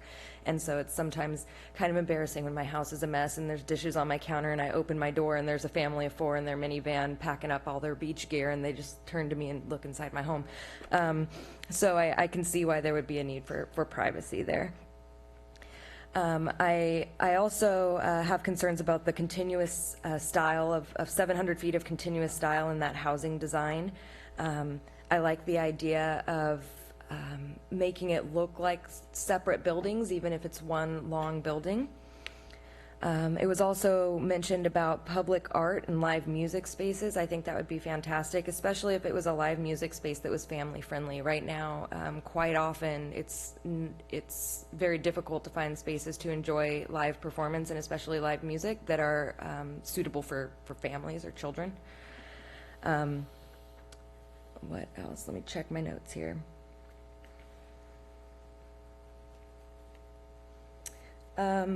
There was an issue of water brought up. I want to clarify that this project is mostly, if not entirely, water from Santa Cruz City, and that's existing, correct? That's not something that we're trying to work out. That's just as it is right now. Am I understanding that correctly?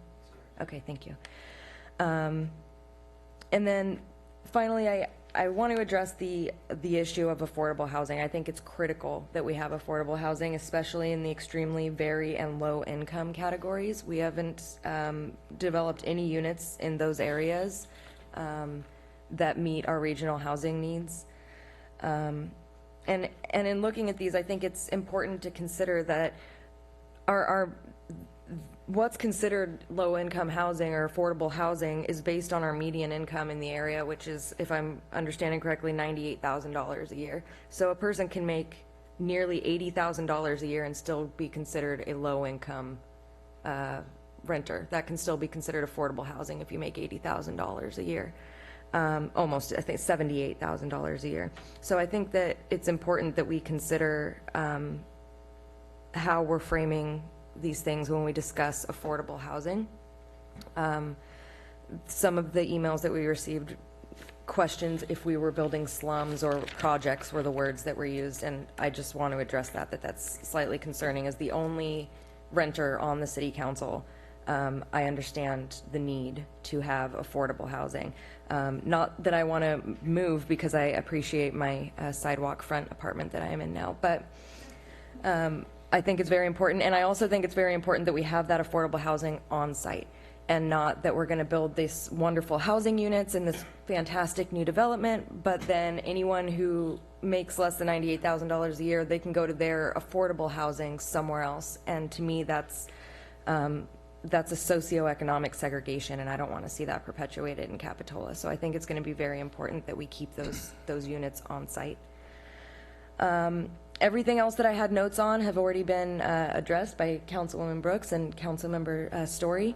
But again, I'm looking forward to seeing what comes next. I'm excited for this process, and thank you again.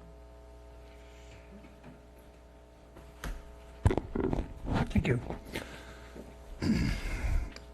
I got on the city council 7 years ago because I went to a city council meeting and I watched a homeowner put an application in to build a home, and I watched everybody that lived around him drive that person crazy, cost him nothing but money, make all kinds of demands because he wanted to be a new neighbor. And that was the one thing I swore that I would try to defend for people that were just trying to move into a neighborhood and trying to build something, that they weren't mandated by everybody around him who already had a second-story window but didn't want to give somebody else a second-story window. I want to thank Merlone Geyer for buying the mall. The mall was dying, okay? Macerich was going to do nothing with it. We would be having absolutely no revenue right now. We would be in a dilemma, okay? And so I want to thank you. I want to get that out first for buying the mall and for coming here and trying to make a plan to make Capitola generate some revenue along with you generating revenue, because the first thing we have to talk about is it's a business. You've taken a large risk to buy a big piece of property, and your intention is to make money, and I hope you make money. And I think the concern, which was eloquently put by Mr. Al, was we should make money also. But we're not going to make money if we give you a demand list of 100 items that are absolutely ridiculous. So I want you to know that whatever comes up here, ultimately we're going to make some kind of negotiation, and we're going to decide on what's realistic and what's not. And I don't think that everybody in this council is unanimous about what they want and don't want. I don't want you to have that in your mind. I think there's a number that works for that property. It may be 637, it may not. But I know there's a number that works for you, and someday we're going to get to that number. And I also know that whatever else we ask for is going to cost. I do know that for me, the one thing that I have, and it's a real simple item, is I need, and I've always been an advocate for additional sources of revenue for the city of Capitola. And I think that what was explained to us looks like something that might be cost revenue equal. So being a business person, trying to represent the city the best I can, I think that something you bring back to us should have some kind of a hotel in it. I think that if we're going to really proceed, the one word I've heard unanimous so far, the mayor hasn't spoken yet, but I think that somehow that's got to work into the plan. As far as how many units are there, I think that's going to be something we're going to talk about, and that's going to be something that's got to work for you and got to work for us. I'm not worried about the water because, as we just explained, the water's available. I'm worried about Capitola providing residential units, and this is an opportunity. We would never be able to provide any kind of units that we have to meet expectations of in this town because we don't have any land to develop. And every time we try to develop a piece of property other than at that mall, it would be obstructed by the neighbors for whatever we wanted to do. So the reality of it is that the mall is our place to make this city whole for many years to come. And so again, thank you for buying the mall. And I hope that we can work with you, and I hope that we can continue. And I don't want you to be discouraged at this meeting by either what comments have been made from the dais up here or from citizens in the county, because it's important for this mall to be successful for the vitality of Capitola. Capitola has said no to so many projects over the years that it's put itself in a financial situation that concerns me. And it should concern the citizens of Capitola, because when they come here and they say things like they're worried about the water, they don't know that it's not even on that water. And I don't think they have a full understanding about the financial stability of this town and what it takes. And when they say they pay their property taxes, $7 of every 100 goes to the city of Capitola. The rest goes to the state. We don't make money on property tax. We do make money on sales tax, and so the retail space is important to us. But even more so is that hotel tax. And what somebody said, this is a tourist town. And it is, but we don't have hotels. Our hotels have high occupancy numbers. If we had another hotel, it would be full. So that's important to us, and it's important to me, and I believe that I've heard it up here also. So that's all I want to say is I hope this process goes. I want it to move expeditiously. I want to be supportive of you. I think you got the idea that we kind of want a flavor of Capitola. We don't want it to look like a cookie cutter mall that's built someplace else. I think you have an opportunity to take some architectural features from this town and build them into that mall. It'll work. I think it's a good basic program. I just want to make sure that you're not discouraged. You come back. We fight for this project as a team, and we make this project a success. That's my comment. Thank you. So it's been 2016 you bought the mall. Huh? It's been a long time in my mind. So I too was on the General Plan Advisory Committee and also on the City Council during the zoning update. So I followed this process of what we thought would be a vision for the mall. And at that time, it was one I was looking forward to. We did not have a clear vision of someone changing the mall to something that even matched what we thought of as being something great for Capitola. So I see in Merlin-Geyer, your conceptual proposal is a rendering of our vision that I can easily see meets Capitola's needs and be a successful project for Merlin-Geyer. I believe you have the experience and the resources to carry this out. During my recent campaign message, I received from the community comments to the extent that we are ready to do something. You know, we see the mall decreasing in revenue. We see it being less exciting. It's not a place that I even want to go to. people are even willing to go over the hill. So perhaps now we'll call it West Village. It's going to be a revisioning of what we would like to see in Capitola to meet our needs. So many people knew what was at stake. They realized that the mall's success is a major contributing factor to our quality of life in Capitola. So it's a motivation. It's a very strong motivation. As Ed just talked about, these are realities that we have to face here in Capitola. This does mean change. Commerce has changed, and the mall must respond to that change. I can only imagine what the first mall looked like to people here when there were strawberry fields and begonias and such. That was changed. But we've since accepted that as something that has become a very great part of Capitola, and now we're doing a redo. So we're in another juncture, I think, similar to when the Capitola Mall was first built. Our city needs have changed, as exemplified by the housing shortage, the need to respond to transportation issues, and the increased pressures to pay for city services. Very real things in today's world. Merlin Geyer's proposal is a great start in our partnership. I look forward to the community engagement, and I really reach out to you and, congratulations for you making that a part of your approach to Capitola. And to help our consultants along with city staff to make this a successful joint project. I look to our consultant, R&M, I'm tempted to say R²M, on design review, and I concur with the direction they provide, especially in reference to comments on public spaces. In a recent San Francisco Chronicle article, the Stonetown developer Jack Sullivan, a Brookfield Senior Vice President of Development, exemplified this when he said, "At the end of the day, people are looking for places to gather and connect, and the retail has evolved to meet that demand. So to the point where it's as much having an experience as anything." So I see a lot of that in your plans for the public spaces. Much of the articulation and the height and things like that, I believe that you're going to be dealing with. You've had a lot of comments here today, and that's going to give you pause in the assault on, I think, what a lot of people felt that they were seeing here. But I see that as a way to make your books balance and make this project successful. But in that you reach out to the community and address those needs and get a response from them that will welcome what's here. I'm very happy what you're doing right now.